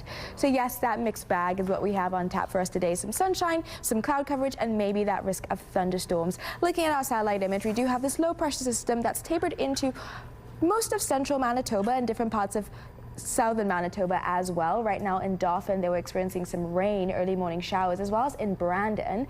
But for us here in Winnipeg, I do want to note that there is also a weather warning and an air quality warning due to that heat as well as the wildfire smoke. So most of southern Manitoba and parts up in the north are experiencing some smoke, and that smoke coverage might increase throughout the afternoon, according to Environment Canada. But for Winnipeg today, our high is going to be 30 degrees, winds gusting south at 30 to 50 kilometers per hour. We have that 60% chance of showers, as I mentioned, with that risk of a thunderstorm as early as 8 a.m., but also in the late afternoon as late as 5 p.m., according to Environment Canada. So keep that a note when planning out your day. By the time we get into the evening time, though, it's going to be 16 degrees. Those winds will decrease, gusting northwest at 20 kilometers per hour. There'll be a few clouds in the sky, but again, it might have that risk of a thunderstorm overnight. Very low risk, about 20%, according to Environment Canada. But looking into tomorrow, it's going to be brighter days and just sunny skies, 30 degrees with a little bit of haze, winds gusting south at 20 kilometers per hour. So very sunny day. And looking at the next 5 days, it's going to be beautiful sunshine on tap for us for those summertime vibes. But remember, keep hydrated. A man is recovering after being assaulted, duct taped, and robbed of his truck. The whole ordeal happened around 9 p.m. Monday night at a home in Carman. Mounties say the 59-year-old man was approached by a woman living on his property, demanding his truck keys. When he said no, the man was assaulted and tied up using cords and duct tape. His truck, wallet, and some tools were stolen. He later received treatment in hospital. A warrant is out for the arrest of 37-year-old Miranda Garris of Carman. She's described as 5 foot 2 inches tall with a medium build, brown hair, and green eyes. If you might know where she is, RCMP are asking you to call them at 204-745-6760 or to call Crime Stoppers. Some good news for people living in the town of St. Anne. Their hospital is now welcoming in patients once again. Officials were forced to close the healthcare facility last week after the air conditioning system went down. The lab and x-ray departments reopened yesterday, and the hospital is also open for inpatients. During the shutdown, 20 patients were evacuated to other healthcare facilities. Southern Health says the 17 patients who still require care are now back at St. Anne Hospital. A symbol of reconciliation, collaboration, and shared commitment. Winnipeg's taxi industry and Indigenous leaders are coming together to highlight the progress being made to improve safety. We've met with a lot of success. The Indigenous Taxi Safety Committee has worked alongside the industry over the past 5 years to rebuild trust with Indigenous community members. They are now sharing the steps that have been taken to identify concerns, develop solutions, and strengthen relationships, as well as the work still to come. Highlights include Indigenous cultural awareness training, enhanced training for all vehicle for hire drivers, mandatory licensing beginning in 2027, and a public taxi safety video campaign. Starting from the first time we sat down to the point we're at today, it's been like day and night because we've had to create a relationship. Work will now move towards additional public education initiatives with the release of safety videos, increasing awareness of passenger protections, and training more Indigenous people, especially women, to work as drivers. U.S. President Donald Trump says he's considering a massive attack on Iran. The U.S. hit Iran with the 13th straight night of strikes. President Trump told Axios he's close to a decision on an attack that's bigger than ever before. This comes after another escalation in the conflict in which Iran-backed Houthis claims to have hit 2 Saudi oil tankers in the Red Sea. Oil prices spiked on news of the shipping attack. The price of Brent crude went above $100 US a barrel yesterday for the first time since May. It's around $97 US a barrel this morning. The CEO of Trans Mountain says he's confident a new West Coast pipeline will be built. I certainly think it can be built. We already have built something like it. This one is a little longer, a little bigger, more capacity than what Trans Mountain built before. But I think it's very necessary in the global context that we live in today. In a CTV News exclusive, Mark Mackey suggested the cost to build a new West Coast pipeline would be similar to the cost of the one that already exists, which cost $34 billion. A proposed route would see the new pipeline run mostly parallel to the Trans Mountain pipeline from Alberta to BC's south coast. Trans Mountain is helping Ottawa develop this new pipeline project. Some people who had an encounter with a grizzly bear on a popular trail in Banff National Park now face charges. Video of the incident posted to social media shows someone holding a camera and another person walking on a trail at Taylor Lake with an off-leash dog as a grizzly bear follows closely behind. Parks Canada says wardens have identified the individuals involved and laid charges for having an off-leash dog in the national park. Officials say it puts pets, their owners, and wildlife at risk, and off-leash dogs can also stress out wildlife. Some road closures to remind you about this morning. On Johnson Avenue, the westbound curb lane will be closed from Brazier Street to Henderson Highway.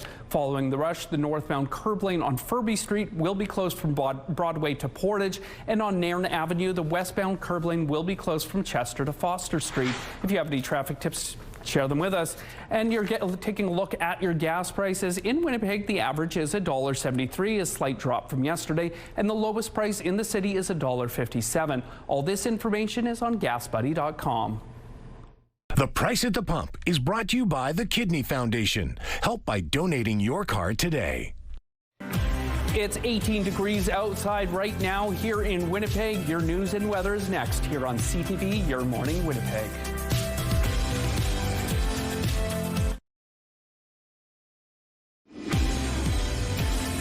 18 degrees right now, partly cloudy outside, Winds gusting south at 25 to 36 kilometers per hour. The pressure is falling and the humidity is sitting at 89%. We do have some air quality warnings in effect for many parts of southern Manitoba due to the wildfires, so there's local smoke, and it will increase throughout the afternoon according to Environment Canada, so just keep that of note as you're traveling about your day. But look at our highs that we have on tap for us today. Churchill at 11 degrees with Thompson at 16 degrees with some smoke, as you can see with our icon. Island Lake at 23 degrees with that risk of a thunderstorm and 60% chance of showers. Lynn Lake with 15 degrees, again with that chance of showers, as well as Norway House with 23 degrees. Now looking into Dauphin, 30 degrees will be their high. Again, they also have that risk of light showers. Earlier this morning, they had some actually at about 6 a.m., but they stopped. They were only there for about 30 to 40 minutes, according to Environment Canada. Brandon, 31 degrees will be their high today with that risk of a thunderstorm as well in the late afternoon. Swan River, 27 degrees. So pretty warm, double temperatures today in the high 30s and high 20s. Winnipeg at 30 degrees. As I mentioned earlier, we do have that 60% chance of light precipitation as early as 8 a.m. today. So at 8 a.m., we'll see if the rain's outside. Gimli at 29 degrees with that chance of showers, and Portage La Prairie at 31 degrees, and looking across Kenora at 25 degrees with Red Lake at 25 degrees as well. And this is all due to the low pressure system that has been forming out in the west that's been tapering into the province and will likely taper into the east. But looking at our 7-day forecast, we just have heat on tap for us, just sunshine days, but again with that heat it's going to be a scorcher. So my word of the day is hydrate, because Environment Canada warns it's going to be quite intense heat. So you just want to keep that in mind when traveling about and planning out your weekend. Let's head back down to St. Norbert at the Art Centre, where Ainsley McPhail is getting a crash course at summer camp. What are you up to now? If you watch our program regularly and you said, does that woman brush her hair? The answer is yes, multiple times a morning. It's just windy, as Tandy was letting you know, so sorry about that. And it's humid. Okay, Emma and Katali are joining us. St. Norbert Art Centre has fantastic summer camps, great opportunities for the kids. And Katali, what are they actually doing? So our camp is quite unique. We get, the kids get to learn a lot about the history. They do a lot of different art things. They spend a lot of time in nature, which is always amazing. And they also build a lot of new friendships, which is super cool, I think, in my personal opinion. And it's a week of this too, so it gives an opportunity for the kids to do different things. Yes, yeah. We have a bunch of different activities, some that you'll see later with our other coworker, River. She'll give you some examples. But yeah, it's super cool to see them kind of grow and use the skills they learn at the beginning of the week throughout the week. So. Oh wow, and that's great for the summer learning slide, because you want to keep them, keep them engaged. What do the kids love about it, though, Emma?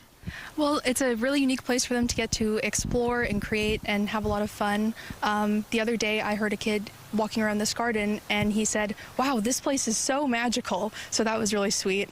And yeah, a lot of them live in St. Norbert, so they get to ride their bikes here every morning, and it's just like really close to home. So, And then it builds community too with them. Yeah, for sure. Yeah, their parents come here. Yeah, it's awesome. That's really nice. When it comes to the actual environment, being out in nature, how important is that to a young person? Yeah, I think it's really important in the age of like a lot of kids staring at screens for a lot of the day. They kind of get to come here and have a break from all of that. So, from your vantage point, are there any favorite activities? For me, it's definitely the pizza workshop. I love to get a little lunch throughout the day. I also love at the end of the week we do a slime making workshop, which is always super fun. I have all my slimes are down in the office there. So yeah, but anything hands-on is really fun for me. You know what's even funnier? I was asking about for the kids. Oh, but I'm just messing around with you. But the fact that you're like, I love pizza and slime goes to show that it's for everybody. I'm going to go back in, brush my hair again, and I'll see you at 8:06. We have a lot of contests on our show, and if you've ever won one, you've probably met Diane. Diane Cashton is Bell Media's CTV Promotion Director and Creative Director for Manitoba and Saskatchewan. Prior to this, she was Marketing Director at Cadillac Fairview Shopping Centres in Winnipeg and Calgary. Diane started her career at CKXL 1140 Radio in Calgary and held roles as Music Director and Promotion Director. She has been with CTV Winnipeg for the past 29 years. And now Diane Cashton is retiring after nearly 38 years in broadcasting. Congratulations, Diane, on a very accomplished career, and thank you for everything.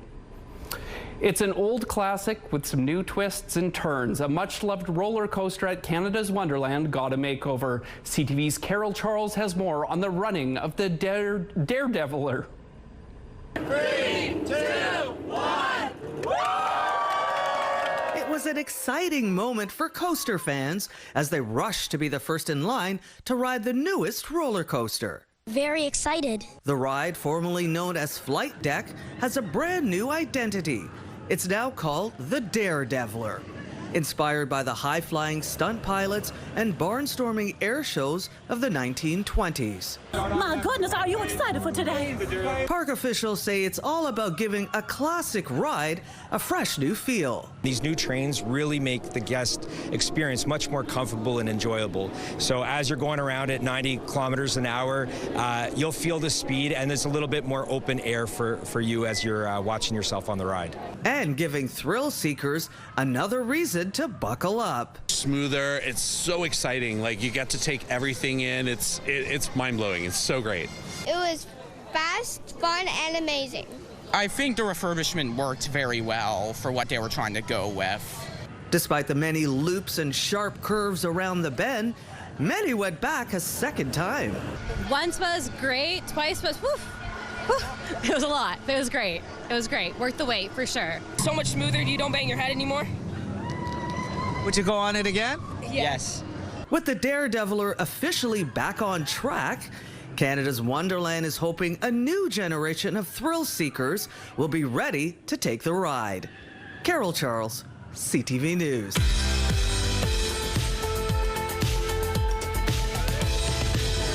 Let's see who's celebrating a milestone today. Happy 30th birthday, Braden, with love and wishes for many more to come from your mom and dad. Happy 24th birthday to Anjali from your son Denali, Dawson, mom, dad, Coco, siblings, and the rest of your family. And happy sweet 16th birthday, Al. Love mom, dad, Aubrey, and Ava. To submit your milestone, visit our website, ctvnewswinnipeg.ca, and fill out the form at least 2 days in advance. Weather is brought to you by Garage Masters, your complete garage specialists. Our high today is going to be 30 degrees. with a low of 60. Now, seasonal average is 26 degrees, so it'll be 4 degrees above that. Last year, it was about 26.2 degrees as well, and the record breaking is 35 degrees, and we're just going to be 5 degrees above that. But I do want to mention, our UNX is going to be 38 degrees, so it's going to feel like 38 degrees, though it is actually 30 degrees. Currently, it's 18 degrees, pardon me, outside. Partly cloudy outside, winds gusting south at 25 to 36 kilometers per hour. The pressure is falling, and the humidity is sitting at 89%. I do got to say, being up on the rooftop right now, it is pretty windy, so just keep that in mind. It's windy, but it's also humid. Downtown Winnipeg is pretty overcast with those clouds right now. I can't see the sun. I see it trying to peek through in some moments, but there's quite intense cloud coverage, as to be expected according to Environment Canada. Across the province, we have risks of thunderstorms as well as some early morning showers, as well as that air quality warning for some smoke.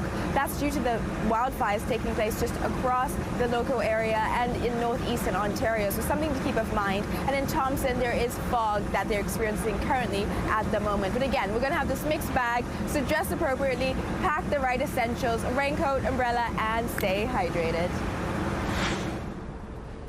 Lots of Blue Bomber fans will be making the trip to Princess Auto Stadium tonight for a clash against the Calgary Stampeders. And the Stamps are hoping Bomber fans make that trip later this year for the Grey Cup. The CFL's marquee matchup is happening November 15th at McMahon Stadium. And we're joined now by Calgary Stampeders president Jay McNeil, and he's putting out a challenge to Blue and Gold faithful. So let's cut to the chase. Jay, what's the burning question this morning? Well, first of all, thanks very much for having me. And, the Grey Cup is such a celebration of Canada and the CFL, and so we're issuing a challenge across the country. So for Winnipeg fans, let's paint Calgary blue. Let's invite everybody to come to Calgary in November, and let's celebrate this great game and what makes this country and this game special. I had a chance to meet lots of Stamps fans during Grey Cup weekend just this past November, and I was welcomed with open arms. Yes. And obviously a stack of pancakes. What can Bomber fans expect in Calgary this November? Yeah, I think we're really excited, obviously, to welcome the nation to Canada's largest single-day sporting event. And what's going to make Calgary so special is, we've really leaned into making this. We have a great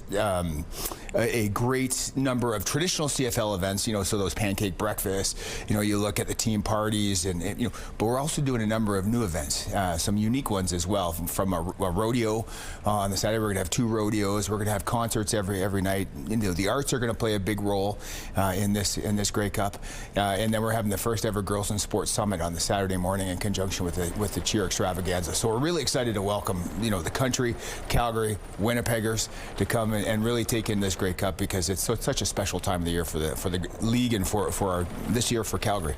You've mentioned before we came on air, you've called yourself a Calgarian since 1994. Yeah. People haven't been to the city. What can they expect from Calgary as a whole? One thing I think we're really incredibly proud of is welcoming people into our city. Whether it's the Stampede, whether it's our folk festival, all those sorts of things. We're a very welcoming city. So when visitors come, you can expect for that Western hospitality in Calgary in November. You've already kind of talked. The Grey Cup isn't just a football game; it's a celebration of our country. What's your personal experience been in the past celebrating Grey Cup weekend? It's funny. I've had the luxury, or I've been incredibly lucky to experience it as a player, and then as a fan. And as a player, it doesn't get any better than that. But you really don't get a taste of what it is like a fan. And so when I first got to experience that, it was incredibly special. Walking down the street and seeing fans from every different team. You walk into a pub, a party, and all the different events that go with it. It's an incredible time, and it's one every Canadian should enjoy at some point. It's funny, during this past Grey Cup, talking to some of the Bomber players who've been with the team for a number of years, and this was the first time they got to experience the Grey Cup Festival. Yep. More as a fan than obviously as a player, and they looked like they were having a blast. A lot of the alumni here as well. Now, we got to talk about tonight, big CFL West matchup. The Bombers got the best of the Stamps in week 1. Tonight, a 2-4 team from Calgary heading into a 4-2 team Winnipeg. Yeah. What's your prediction tonight, Jay? Yeah, you know what? Well, that first game was what a game that was. You know, from our perspective, heartbreaking, but it was a great way to kick off the season. You know, and we're 2-4. We think we're better than a 2-4 record, and so we're expecting tonight to be a great game. Obviously, Winnipeg has a great team, and so we know we're going to have our work cut out for us, and I expect that it'll be just a continuation of Game 1. For people who are interested in Grey Cup tickets, to learn more about the festival, where can they go online? Everywhere, all the information is at greycupfestival.ca. From tickets to the festival activities to events to to festival tickets, so you can get everything right there. Awesome. Well, thank you so much, Jay, for stopping by. Good luck to your Stamps tonight. They're going to need it. The 113th Grey Cup happening November 15th in Calgary. That's right. Hello there, Kara Wagland in the Sports Center newsroom with your must-see moment from Thursday. And we got a bit of a unique one for you from ATL as the Braves were hosting the Padres. Chris Sale tossing another gem as he makes a push for his second Cy Young in 3 years, already with 10 Ks in the 6th inning and looking to strike out the side on his 98th pitch. Former Brave CJ Nitkowski knew how his outing was going to end before anyone else did. I'm just going to go ahead and tell you Freddie Fermin is the 11th strikeout victim of Chris Sale. You got it. Now, the only question is, what pitch? Heater, high and away. He just went fastball. I think it's or is going to he be sweeping the leg? I think he's sweeping the leg here. I think he falls down too after he swings at it. Pick your poison. 1-2. He swept the leg. He struck him out. That's perfect. Nitkowski with the psychic moment and our must-see moment. That is wild. And Week 8 in the CFL continues tonight as the Bombers host the Stampeders on a little Friday night football for you. Coverage for that one begins at 8 Eastern, 5 Pacific on TSN 1 and 3. That's all for now from the Sports Center newsroom. Have a great day.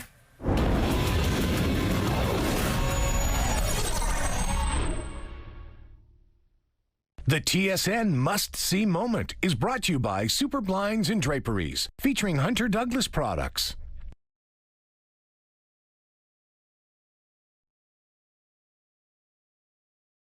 It's Friday, July 24th. The search for 2 boys missing after falling into rapids near Sturgeon Falls has come to a tragic end. The heartbreaking statement given by their family. High-rise controversy, why some say this South Osborne housing development is overdue, while others in the neighborhood believe the current design may not be the best fit. And commemorating the crossing amid the back and forth over the Howe Bridge, savvy retailers are ready with a selection of memorable merch. Your Morning Winnipeg starts right now.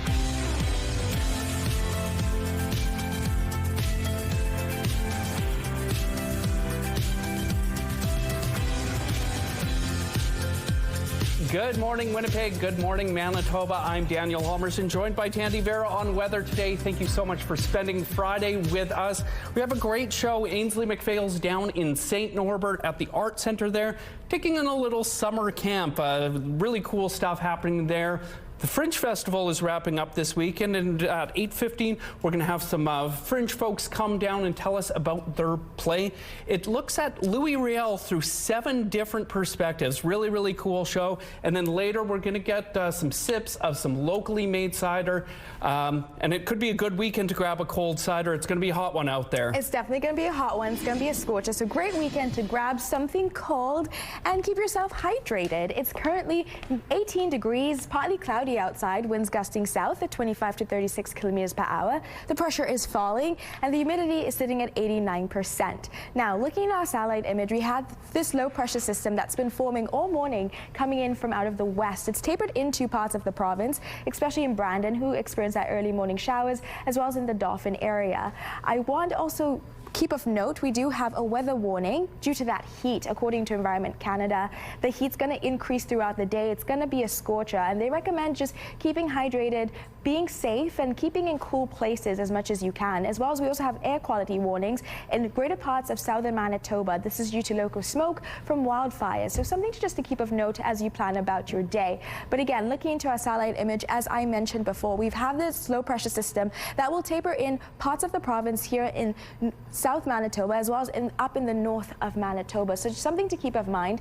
According to Environment Canada, we have that 60% chance, but by the evening evening time, it will taper off, and it's going to be mostly clear in the evening, though we still have a small risk of thunderstorms, 20% chance according to Environment Canada. Just something to keep of note as well. And going into tomorrow, it's mostly going to be clear skies for us. So we're going to experience some clear, beautiful, sunny skies, but again, another scorcher. Extreme heat is on the way for us here in Winnipeg and the greater part of the province. So plan your days accordingly. And the rest of the week is just going to be sunny skies for those summertime vibes. And now looking at our beautiful weather art for the day from Cash, 8 years old. I love the birds and the water. It's giving me that good time, summertime feeling. Thank you for bringing it in, Cash. To submit your child's weather art of the day, visit our website, ctvnewswinnipeg.ca, and fill out the form. Your art can be shown on Your Moring Winnipeg, and we'll also enter you into our monthly contest for a chance to win a $100 gift card from Crocodile on Kenniston and Regent locations. The weather art of the day is brought to you by Crocodile Paint Your Own Pottery, now open on Regent and Kenniston. Police have now found the body of a 13-year-old boy one day after his younger brother was recovered. The two boys were swept into the fast-moving water on eastern Manitoba's Nutimik Lake on Saturday. Police shared an emotional statement yesterday on behalf of their parents. We're going through a terrible, horrible, and unimaginable pain for our children. What we've gone through is not humanly possible to understand. We're surviving only because of the help of those around us. The body of 13-year-old Aaron O. Ramirez was recovered last night. His 10-year-old brother Maximo was found Wednesday. Police believe Maximo fell into the water first and Aaron went in to save him. The boys then went under the water and didn't resurface. The province says it's currently reviewing safety measures in the area. Plans for a 10-story high-rise with affordable housing is in the works for an empty lot near the transit garage in Fort Rouge, but the plan is drawing some mixed reaction among its potential future neighbors. It needs to be utilized. Like, we are a city and we need to get things built. Ice cream shop owner Joseph Shaban supports the mixed-use development for this empty lot in South Osborne and the added foot traffic it could bring. A 10-story building proposed for the site would include ground-floor transit offices and above a mix of regular and affordable suites. But the developer requires a variance as the building is 51 feet taller than the allowable height. A few people living in the area have launched an appeal at City Hall. While they say they're not opposed to a residential development here, the one in the current plan is just too tall, and parking is also a concern. You know, people who pay for residential parking passes here sometimes can't find a spot because there is transit here at the end of the street. So transit does take up a lot of our spots. Construction could begin next year. A special appeal hearing is set for July 29th. Some good news for people living in the town of St. Anne. Their hospital is now welcoming in patients once again. Officials were forced to close the healthcare facility last week after the air conditioning system went down. The lab and x-ray departments reopened yesterday, and the hospital is also open for inpatients. During the shutdown, 20 patients were evacuated to other healthcare facilities. Lawmakers in the U.S. are looking to install a so-called kill switch that can turn off AI tools. Earlier this week, OpenAI said one of its AI models went rogue during a security test and hacked into another company's system. The company called the incident unprecedented and is now reinforcing its safeguards. The Kill Switch Act was introduced in the U.S. House of Representatives with bipartisan support. It would give Homeland Security the ability to order a private company to turn off its AI tools. A Canadian-only celebration will be held today ahead of next week's opening of the Gordie Howe Bridge, and Prime Minister Mark Carney admits he could have been more clear about the financial deal. Could I have explained it better on a Sunday morning at Stampede?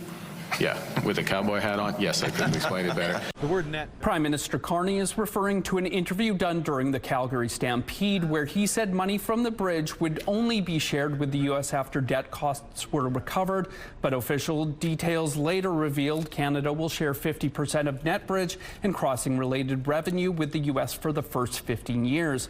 The bridge is set to open to traffic on Monday. Today's celebration was switched to be a Canadian-only ceremony after Trump's latest tariff threats. Ever since we found out that we'd be making stuff, we've got tons of fun ideas, and we just really love coming up with new fun things to make. And the hype around the Gordie Howe Bridge now includes merch, from mugs to postcards and t-shirts. It's already on store shelves in the Windsor area, just in time for the bridge's opening day. The Windsor-Detroit Bridge Authority put out a call for vendors last fall, asking creators to lean into local. Part of the proceeds will support the Howe Foundation to be reinvested into the Windsor and Detroit communities. Taking a look at the current traffic situation, picking up on Donald Street there. If you have any tips to pass along, text them to us at 10400. Traffic is brought to you by Curtis Carpets, Manitoba's flooring experts. Do you have a glorious garden? Well, here at Your Moring Winnipeg, we love to see how you're passionate about your yard work. It could be an annual, perennial, or vegetable. Tell us about your garden and enter the contest to win a $500 gift card from St. Mary's Nursery and Garden Centre. Plus, have the chance to show off your garden live on Your Moring Winnipeg with a visit from Ainsley McPhail. Today is the last day to enter, so head to the contest page on our website, ctvwinnipeg.ca, and fill out the form with your answer and photos. Good luck. And speaking of Ainsley McPhail, she's down at the St. Norbert Art Centre this morning, reliving her childhood at their summer camp. Yeah, I went to science camp, and I went to Chipper's Day, a low-budget Chipper's Day camp, and it prepared me for this moment. River, as well, has been to camp many times, both as a counselor and a participant. So while we're talking about that, tell us a little bit about yourself. My name is River. This is my 5th year working here as a counselor. I work in the summers, and I love the day camp. 6 years ago, I was actually one of the students, or one of the kids at the kids camp, and every year it's very fun. No kidding. And it's a full circle moment for you, really coming back. Kids like to do a variety of things, and it's good to keep them busy, as you know. What are some of the things you have them doing? We're very art focused because this is an art center and we do lots of different types of arts. So mainly it's visual arts, but we also have days where we learn about stuff like music and culinary arts. That's fun. And a scavenger hunt, I understand, is on the menu. That's something that we like to do in our beautiful garden. And I do have an example. These are some of the plants, and this is a lot of the stuff that the kids can find in the garden. And yeah, one of the things I like to do, I get them to eat this. We have a bush of oregano in the garden. Nice. I'm Italian. I absolutely love that. I just be eating oregano every day. And it's funny because when we were in the garden, I said, is that rhubarb? And what did you say? It's burdock, which looks very similar to rhubarb. It's a wide leaf plant, and I actually can't really tell the difference, but the only reason that I know it's not rhubarb is because it's growing in the bushes. Yeah. Anything that can be made into a pie. Before we're at a time, behind us, you can't talk about this space without talking about the ruins. A lot of people say it's haunted. Would you agree? I personally have never had an experience, but I have heard lots of people talk about, people have heard like piano noises, or people have seen like a figure in a robe walking by. I don't know that anybody has died here, so I don't know if it's haunted from something before that or that we know of. This used to be home to the Trappist monks, and this building, it's ruins because it had burnt down, I think in the early 2000s or the late 90s, but the monks had already moved out. Thank you so much. We learned a lot in this segment, and we're going to learn even more coming up at 8:38. Don't go anywhere. The CTV Live Eye is brought to you by Bath Fitter, your bath and shower experts for more than 40 years. It's 18 degrees right now, partly cloudy outside with some light rain showers for parts of Winnipeg. Winds are gusting northwest at 13 kilometers per hour. The pressure is falling and the humidity is sitting at 91%. So yes, we have some light rain shower that we're experiencing for different parts of Winnipeg right now, and that's because of this low pressure system that's been forming all morning, coming up from the west and has tapered into parts of the province. Especially in Dauphin area where they experienced some rain earlier this morning. Brandon right now, they're experiencing some light rain shower, as well as Portage La Prairie, they experienced some light rain shower in the past hour. So just keep off note that we also have that risk of a thunderstorm. And we have a few weather warnings in effect right now.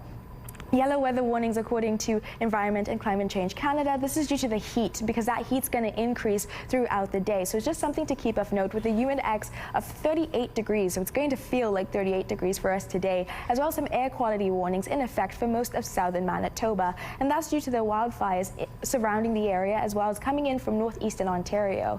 And looking into the day ahead for us here in Winnipeg, as I had said earlier, that at about 8 a.m., we would experience these light rain showers, which we are currently 20 degrees with those winds gusting south at 30 to 50 kilometers per hour. We do have that risk of a thunderstorm for this early morning, as well as in the late afternoon at about 5 p.m. So that's just something to keep of note, and this is according to Environment and Climate Change Canada. But looking into our 7-day forecast, we just have sunshine on tap for us for the rest of the week. However, we do have those high degree temperatures, so just keep that of note, the high 30s and high 20s, and the heat is only going to get even hotter, so you want to keep hydrated just in case. And again, remember, it's going to be a mixed bag today of sunshine, clouds, and some rain, so pack accordingly, grab a raincoat, grab an umbrella just in case, because Mother Nature can switch up at any point. We're taking a break right now, but don't go anywhere. We have some great fringe action on the go.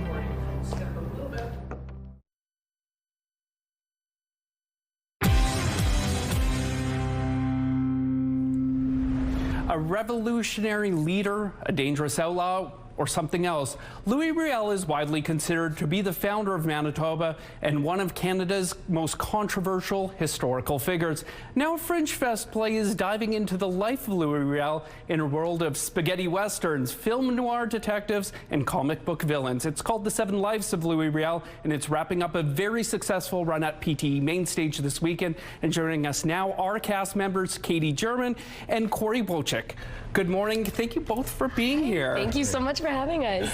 First off, Katie, tell us a little bit about this play described as a far from a dry old history. Yeah, so it was originally written by Ryan Gladstone, and he gave us permission to take it and adapt it and make it Métis so that we could tell it from our perspective and our lens.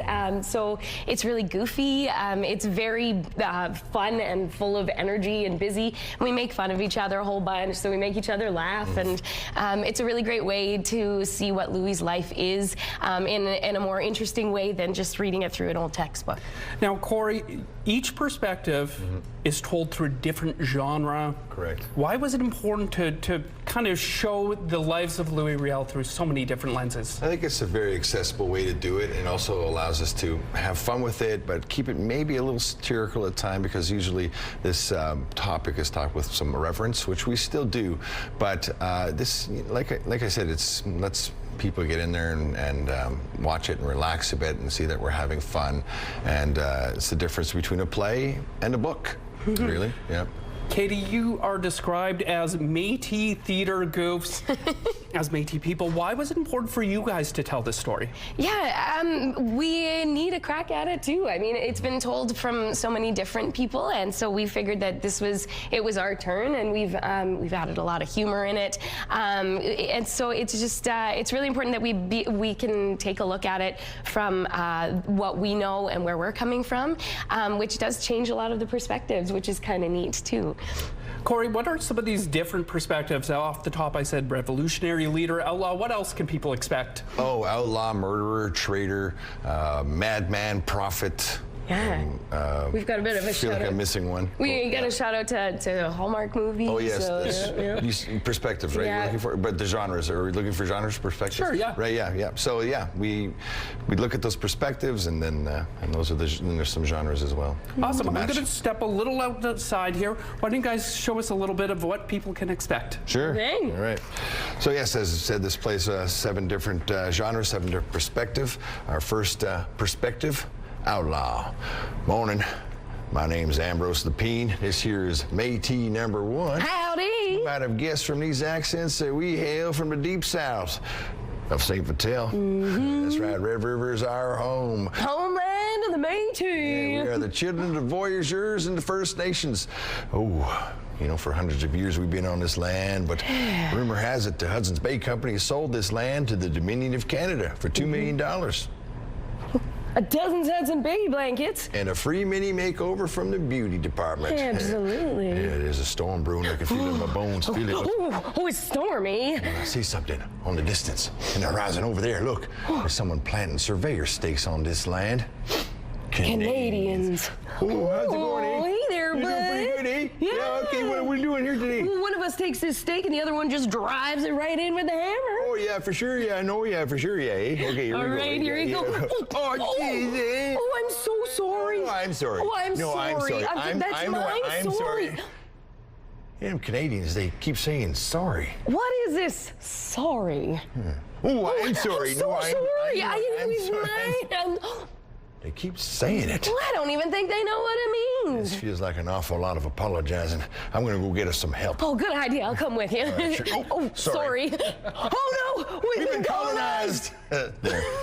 All right, so only a few shows left. Fringe is wrapping up. What do people know if they want to check out the 7 Lives of Louis Rel this weekend? Yeah, so you can still buy tickets online, and then we also have walk-up tickets. So if we're not sold out, then people can just show up and take their chances. But we've had a lot of really full audiences, so get your tickets early. Well, thank you both for being here, and this is obviously happening at PTE Main Stage. You have one at 5:45 tonight. Yeah, we got 5 o'clock tonight. Yeah, 5 o'clock tonight. Yeah, and then we have like 12 noonish shows, like 12:30, 12:45 on Saturday and Sunday. Yeah. Awesome. Yeah. Well, Katie, Corey, thank you so much for being here this morning. Okay, thank you. Experiencing that light rain shower as Environment Canada predicted for this early morning. It's currently 18 degrees, winds gusting northwest at 13 kilometers per hour. The pressure is falling and the humidity is sitting at 91%. So yes, very light rain showers right now here in downtown Winnipeg, though we do have that risk of a thunderstorm in this early part of the morning. So just keep that of note when traveling about and grab that raincoat and umbrella just in case. I do want to mention that rain is increasing. As you can see, it's now pouring, so that thunderstorm might come sooner than expected. We do have that risk as well in the late afternoon, and that's just across the province. Right now in Brandon, they're experiencing the same conditions as us. Portage-La Prairie, it was raining just about 30 minutes ago, as well as in Dauphin, just at about 6 a.m. they're experiencing some rain and might experience some more later on this morning, as well as that risk of a thunderstorm. So keep that in mind when traveling about across the province. We also have air quality warnings in effect because of that local smoke for most of southern Manitoba right now, due to those wildfires. So again, that's another thing to keep in mind. And it's also going to be a scorcher later on. I know it's raining right now, but it's going to be a mixed bag for us. We're going to have some sunshine, some clouds, some rain, maybe some thunderstorms. So just pack accordingly. Stay hydrated because we're going to have a humid day as well, mixed with this rain and mixed with those clouds and sunshine. So Mother Nature can switch up at any moment. Now looking at our beautiful Skywatch pick of the day, look at Mr. Pepper at Grand Beach checking out some seagulls. Keep the pictures coming please at Winnipeg Weather at ctv.ca.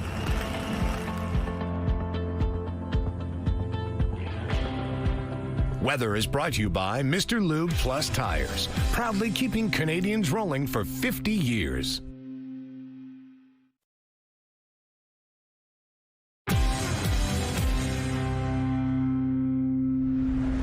Back at it again here at Sport Manitoba today in the fitness center. Julia's joining us. She is the manager. I love this facility. I love summertime, but sometimes when we're on vacation, we forget to work out. What are your tips? So summer is actually a great time to be even more active. One great tip is taking some of your indoor workouts outdoors. So say you train 3 to 4 times a week, swapping those out for some run, or maybe making it social and getting together with friends, trying a group fitness class, bringing it outside. Also adjusting your time if you can, training a bit earlier or later when it's a little bit cooler are some great ways to keep it outside. You know, if you're with your family, going for a hike, swim, so it doesn't have to just be lifting. There's a lot you can do outside in the beautiful summer months.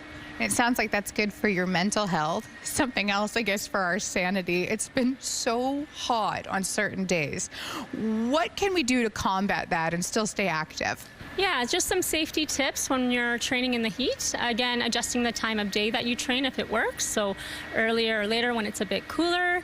And then also making sure you're wearing the appropriate gear. So lighter clothing, light colored, bringing a hat to protect you from the elements. And then staying hydrated is really important. Just as always, but even more so in the summer, we do lose electrolytes when we sweat. So you can supplement water with electrolytes. If you're feeling thirsty, you're already dehydrated. So making sure you drink plenty of water before stepping outside as well. I don't mean to toot my own horn, Julia, but people at home can't see behind the camera where I have brought my water. Okay. What are some other things that people can do to stay fit when it comes to facility? Because looking around, wow, I want to work out right now. Yeah, so on days where it's extremely hot, going into a climate-controlled space like a gym is great. And, you know, keeping a little bit of that in your routine throughout the summer months for consistency is also really beneficial to maintaining those routines. There's also lots of different programs happening outside. We're offering summer boot camp at the brand new Red River Fitness Trail at Stephen Juba Park. So that's Tuesday and Thursday morning, 6:30 a.m. So before the peak heat. So joining programs like that are great. We also have partnered with the Exchange District Biz. We're offering free yoga at Stephen Juba Park in the field there every Tuesday and Thursday at lunch. So those are just some fun activities that you can try. And then we also have a 1-month trial in our facility year-round. It's $30, 30 days. You get free access to fitness, spin, yoga classes. So if you're needing a little extra motivation, come on down, check out the facility. We have fitness professionals here to help guide you along the way and offer you tips. Julia, thank you so much. And with the list that she just gave, if you can't find something, that is on you, okay? Drink your water. This report is brought to you by Sport Manitoba, growing sport, wellness, and community. Researchers have released surprising video of newly documented behavior in orcas in the Pacific. Let's check this out. Divers captured underwater footage of a killer whale holding a sunfish by the tail while another slammed into it, causing the fish to explode into pieces. Researchers believe the orcas do this in order to share the meal with younger members of the pod, or possibly just for fun. Taking a look at the traffic out on the wet St. James Bridge there. Traffic moving pretty well. Don't go anywhere. We'll be right back with more CTV Your Moring Winnipeg.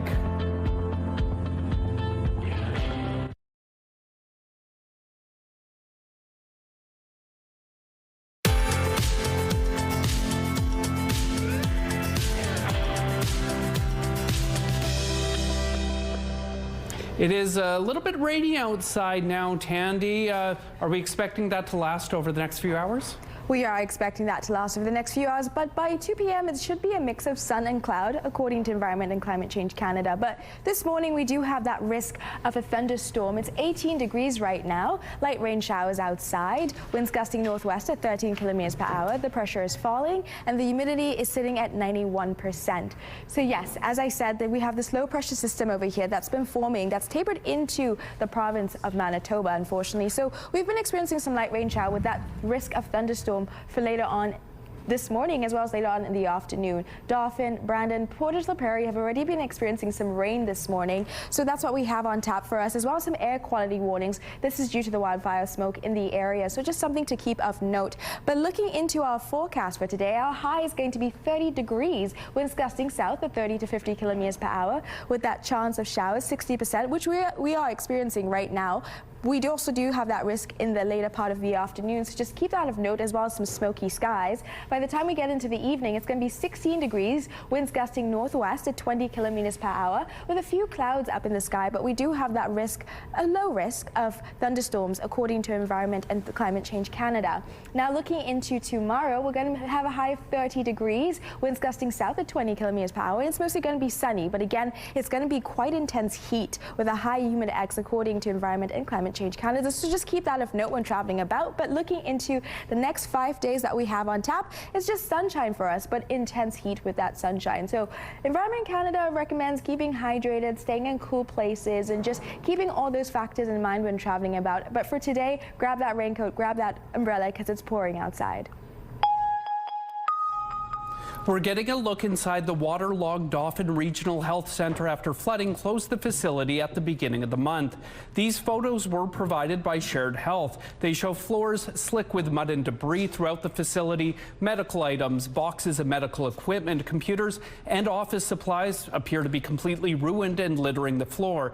In another photo, workers wearing protective gear can be seen scrubbing floors and carrying heaps of trash outside. Prairie Mountain Health previously said considerable damage was done to critical infrastructure, including medical gas equipment, the pharmacy, and HVAC systems. 54 patients were relocated to Brandon and other health centers. U.S. President Donald Trump has imposed some new tariffs on dozens of countries over what's being called forced labor in supply chains. Well, what does it mean for Canada?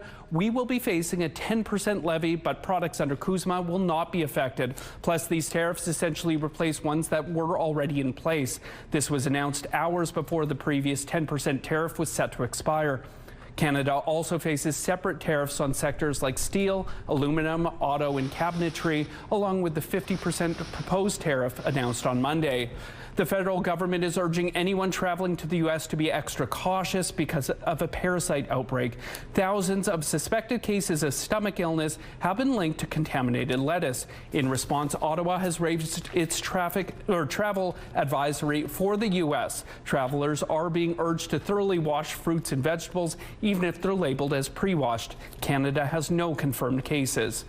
Customers have a chance to change or cancel their bookings with WestJet ahead of a possible strike. This covers passengers with flights booked between July 30th to August 4th. They can make a one-time change or cancellation without being charged a fee. WestJet flight attendants could go on strike by August 2nd. It was literally a shocking moment in New Jersey, caught on camera. A semi-truck hauling a forklift caught the overhead power lines yesterday. The lines were pulled down and the hydro pole was ripped out of the ground. Luckily, no one was hurt and no vehicles were damaged. Well, this mom and her newborns look pretty cozy. This is the cub cam at the Whipsnade Zoo in the UK. It shows Waka, a rare northern African lion with her 5 cubs. She's a mother of 9, having given birth to 4 cubs last year. A mechanic in Quebec found something by accident that he wants to warn others about. It's a device that plugs into a car and prevents the mileage from adding up. CTV's Swida Rassi explains.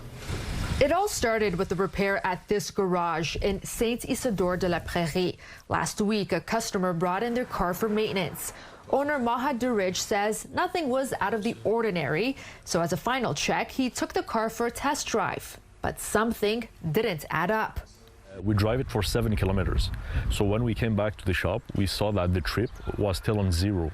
Confused, he turned to ChatGPT for answers. They told us maybe you have a mileage blocker on the car. It's something he's never heard of before, a mileage blocker. But after doing some research online and taking a closer look into the car, he found it. And we were shocked. And later that night, I made a video on Facebook. It's a small attachment that plugs into the back of an odometer and stops the kilometers from adding up. And the video he posted online got traction.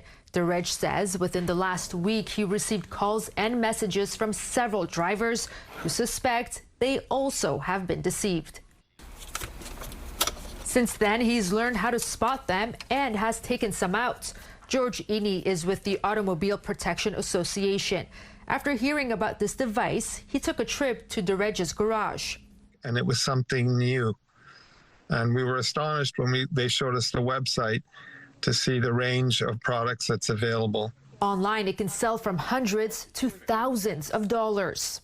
You know, this device is so new, I have no idea how you could protect yourself from it. I'd like to believe there's not too many of them out there. Under Quebec's Consumer Protection Act, tampering with the odometer to reduce or change the mileage of a car is illegal. But selling or buying these types of devices are not. It's a problem. As for Durij, he expects he will see more of these devices, meaning used car buyers should be aware what you see on the odometer may not be telling the full story of the car. Swida Rassi, CTV News. Taking a look at the current traffic situation on rainy Osborne Street. Moving well out there. Text those tips to us at 10400. Taking a look at your gas prices in Winnipeg. The average is $1.73, a slight drop from yesterday, and the lowest price in the city is $1.57. All this information is on GasBuddy.com. The Price at the Pump is brought to you by the Kidney Foundation. Help by donating your car today.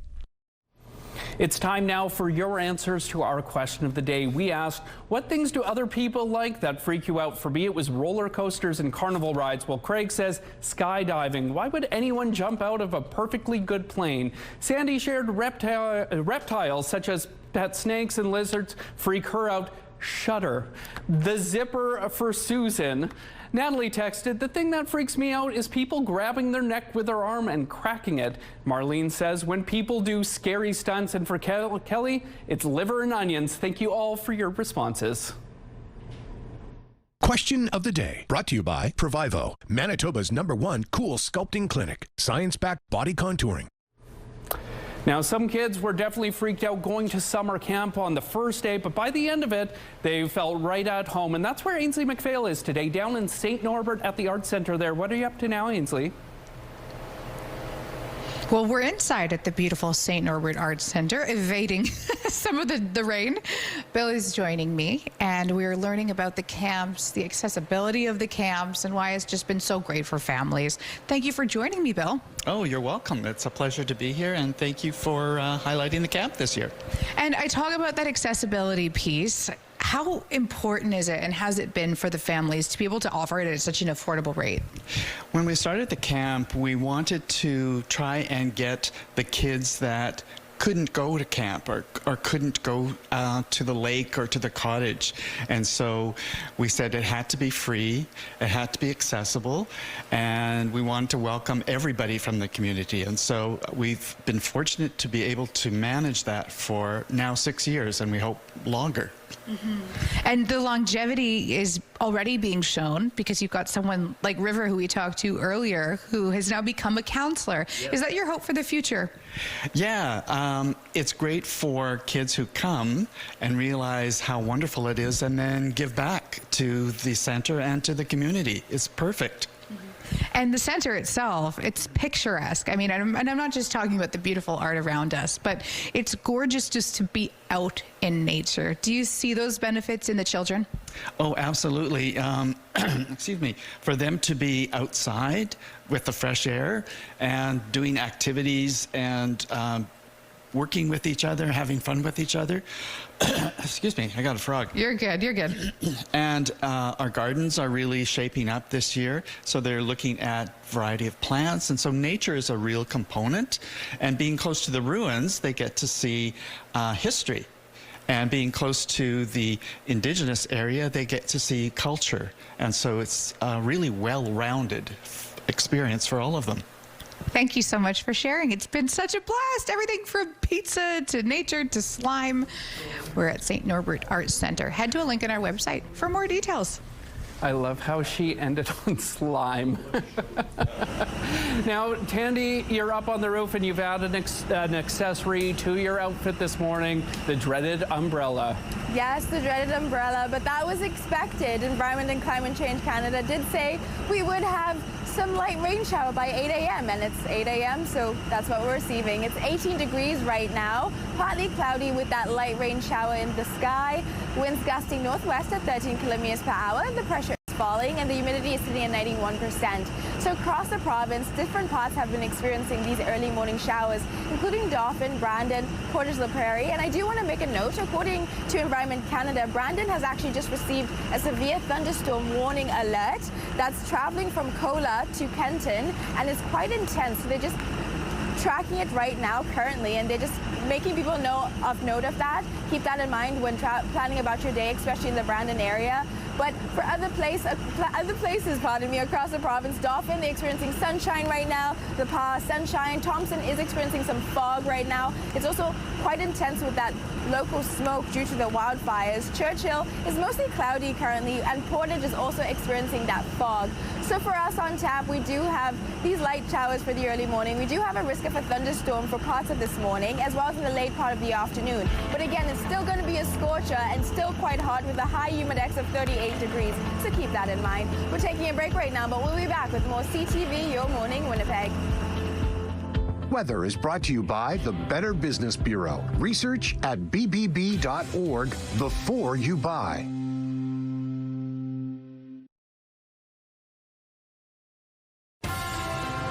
Have a news tip? When you see news happening, let CTV News Winnipeg know. Text your tips, pictures, and videos to 10400. That's 10400. Message and data rates may apply. We have a lot of contests on our show, and if you've ever won one, you've probably met Diane. Diane Cashton is Bell Media's CTV Promotion Director and Creative Director for Manitoba and Saskatchewan. Prior to this, she was Marketing Director at Cadillac Fairview Shopping Centres in Winnipeg and Calgary. Diane started her career at CKXL 1140 Radio in Calgary and held roles as Music Director and Promotion Director. She has been with CTV Winnipeg for the past 29 years, and now Diane Cashton is retiring after nearly 38 years in broadcasting. Congratulations, Diane, on a very accomplished career, and thank you for everything. Canada is feeling the effects of the sweeping new 10 to 12.5% tariff the U.S. is imposing effective today. It's invoking forced labor statutes that bypass CUSMA protections and render duty-free status moot for Canadian exporters. The move compounds a 50% sector-specific tariff on Canadian dairy, lumber, and packaged goods set to take effect on August 19th, pushing the effective average tariff on Canadian exports to approximately 7.5%. Prime Minister Carney calling the measures a breach of CUSMA and says everything is on the table as Ottawa races to secure a deal before the August 19th deadline. Canada and Ecuador, meanwhile, are signing a free trade deal in Ottawa today, but there will be no public ceremony. Several Canadian organizations and civil society leaders have pushed back against the free trade talks and warned that a deal will threaten the environment and worsen a human rights crisis in the South American country. And American Express raising its forecast for this year's revenue growth after reporting second quarter earnings that topped Wall Street estimates. 6 months into the year, we're seeing stronger momentum than expected. That was from Chief Executive Officer Steve Square, he said in a statement on Friday. Those are your morning business headlines. For BNN Bloomberg, I'm Roger Peterson. We've all heard the term ripe for the picking, and it's taken on new meaning for a Manitoba company. Next Friend Cider takes excess fruit from backyards around the city and transforms the juice into a variety of very sippable ciders. Joining us now from Next Friend Cider is owner Jesse Oberman. Good morning, Jesse. Morning. First off, let's start talking about some of the ciders in front of us. What's on tap today? So the bulk of our production goes into this cider right here called Press On. About 80% of all the apples that come in go right into this. It's 100% apple juice. There's no preservatives. There's no added sugar. It's raw, not pasteurized. It's dry, and it's our most popular cider as well. You've described this company as a food waste initiative masquerading as a cider company. How does this whole process work? Right, so it started in 2020. I was working in France, working at wineries with my wife. We came back over COVID and didn't have a lot to do. I noticed as summer hit that I had a neighbor with a backyard apple tree, and all the apples were falling to the ground, attracting wasps. So I banged on her door and I said, hey, if you're not using these, I wouldn't mind making a bit of cider out of them. She said yes. Next thing you know, she told her friend, who told their cousin, who told their neighbor, and people are banging down my door to drop off apples. So pretty soon I realized I had to move out of my garage and into a production space. I met the guys at Low Life Barrel House, where I operate now. We're just off Confusion Corner, and I make my cider there. We also make like delicious beer and wine, and we have a restaurant now too called Snack House. I actually brought some honey dill popcorn that we make there. If you know, folks, you know it's delicious. So if I had an apple tree, which I don't, but if I did, I drop off the apples to you, and then what happens? Yeah, so I do have pickers. I have a couple full-time pickers all summer that go all over the city, and in the first couple years, we were able to make it to most people that called us with an apple tree. But now we like to say the only way to guarantee that we will get your fruit is if you bring it to us. We stopped taking a list when our tree list reached 500 households, and we just can't make it to everyone anymore.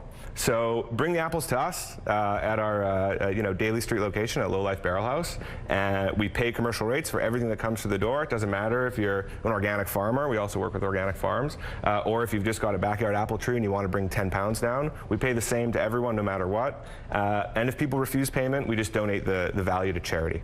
So people who have donated these apples or dropped them off to you guys, What's the reaction from them when they've tasted a product that they're partially responsible for? Yeah, it's been a pretty cool sort of community building initiative beyond just the food waste. It's really interesting to be engaging with now hundreds of households and families that have, you know, brought us fruit to turn into cider, and because they weren't using it for anything, they now get to have, you know, something to drink that came from their backyard. So let's talk about the pink over here.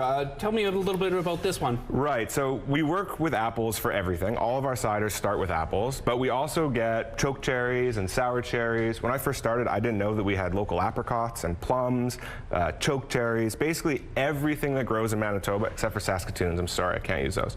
Everything that grows in Manitoba, we bring in. And so we also make a cherry cider like this, a plum cider, and pink is another canned cider for us, and that gets everything that we receive. So all the fruits I mentioned are all co-fermented and blended into pink. It's a rosé cider. We call it sort of a fruit punch cider. It's bone dry like everything we make, but it's really fruity and bright and floral. Awesome.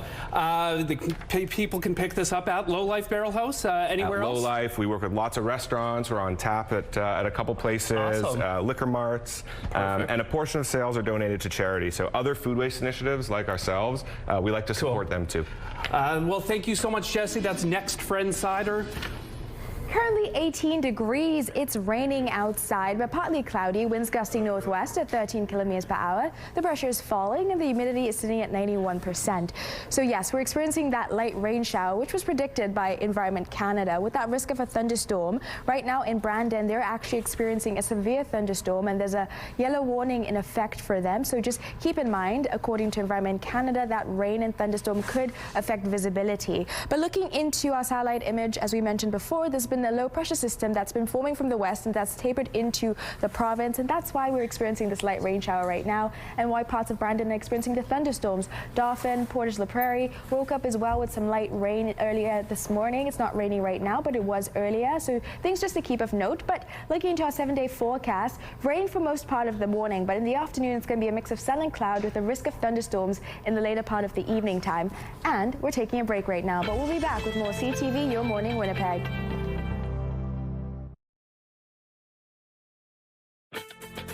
Rooftop arrangements provided by Lacoste Garden Center. Salon services provided by Essentique Spa Salon. Well, let's finish off the week with our videos of the day. We kick things off with a sibling dance-off that has gone viral. Wow. Oh my God. These two sisters do silly dances for their grandma every year to see her reaction. It never fails, year after year, no matter how weird their grand compliments their moves. This video has nearly 17 million views. Well, now this one, it comes with a warning. Watch out below. Oh, there's a child. You're on top of. Oh my God. Farron found out the hard way when she jumped into a pool of sprinkles at the Museum of Ice Cream in New York. She didn't know that she actually landed on top of a child who was already in there. Luckily, no one was hurt in this dessert debacle. And finally, kids fall asleep on car rides all the time, even when they're in their driver's seat. A piece of my childhood will never be forgotten. It was. These two tots are too tired even to drive. They fell asleep minutes after they got in and drove around in circles, fast asleep for about an hour before waking up. That's going to be me when I get home today. Definitely ready for a nap. Have a safe weekend, folks. Take care.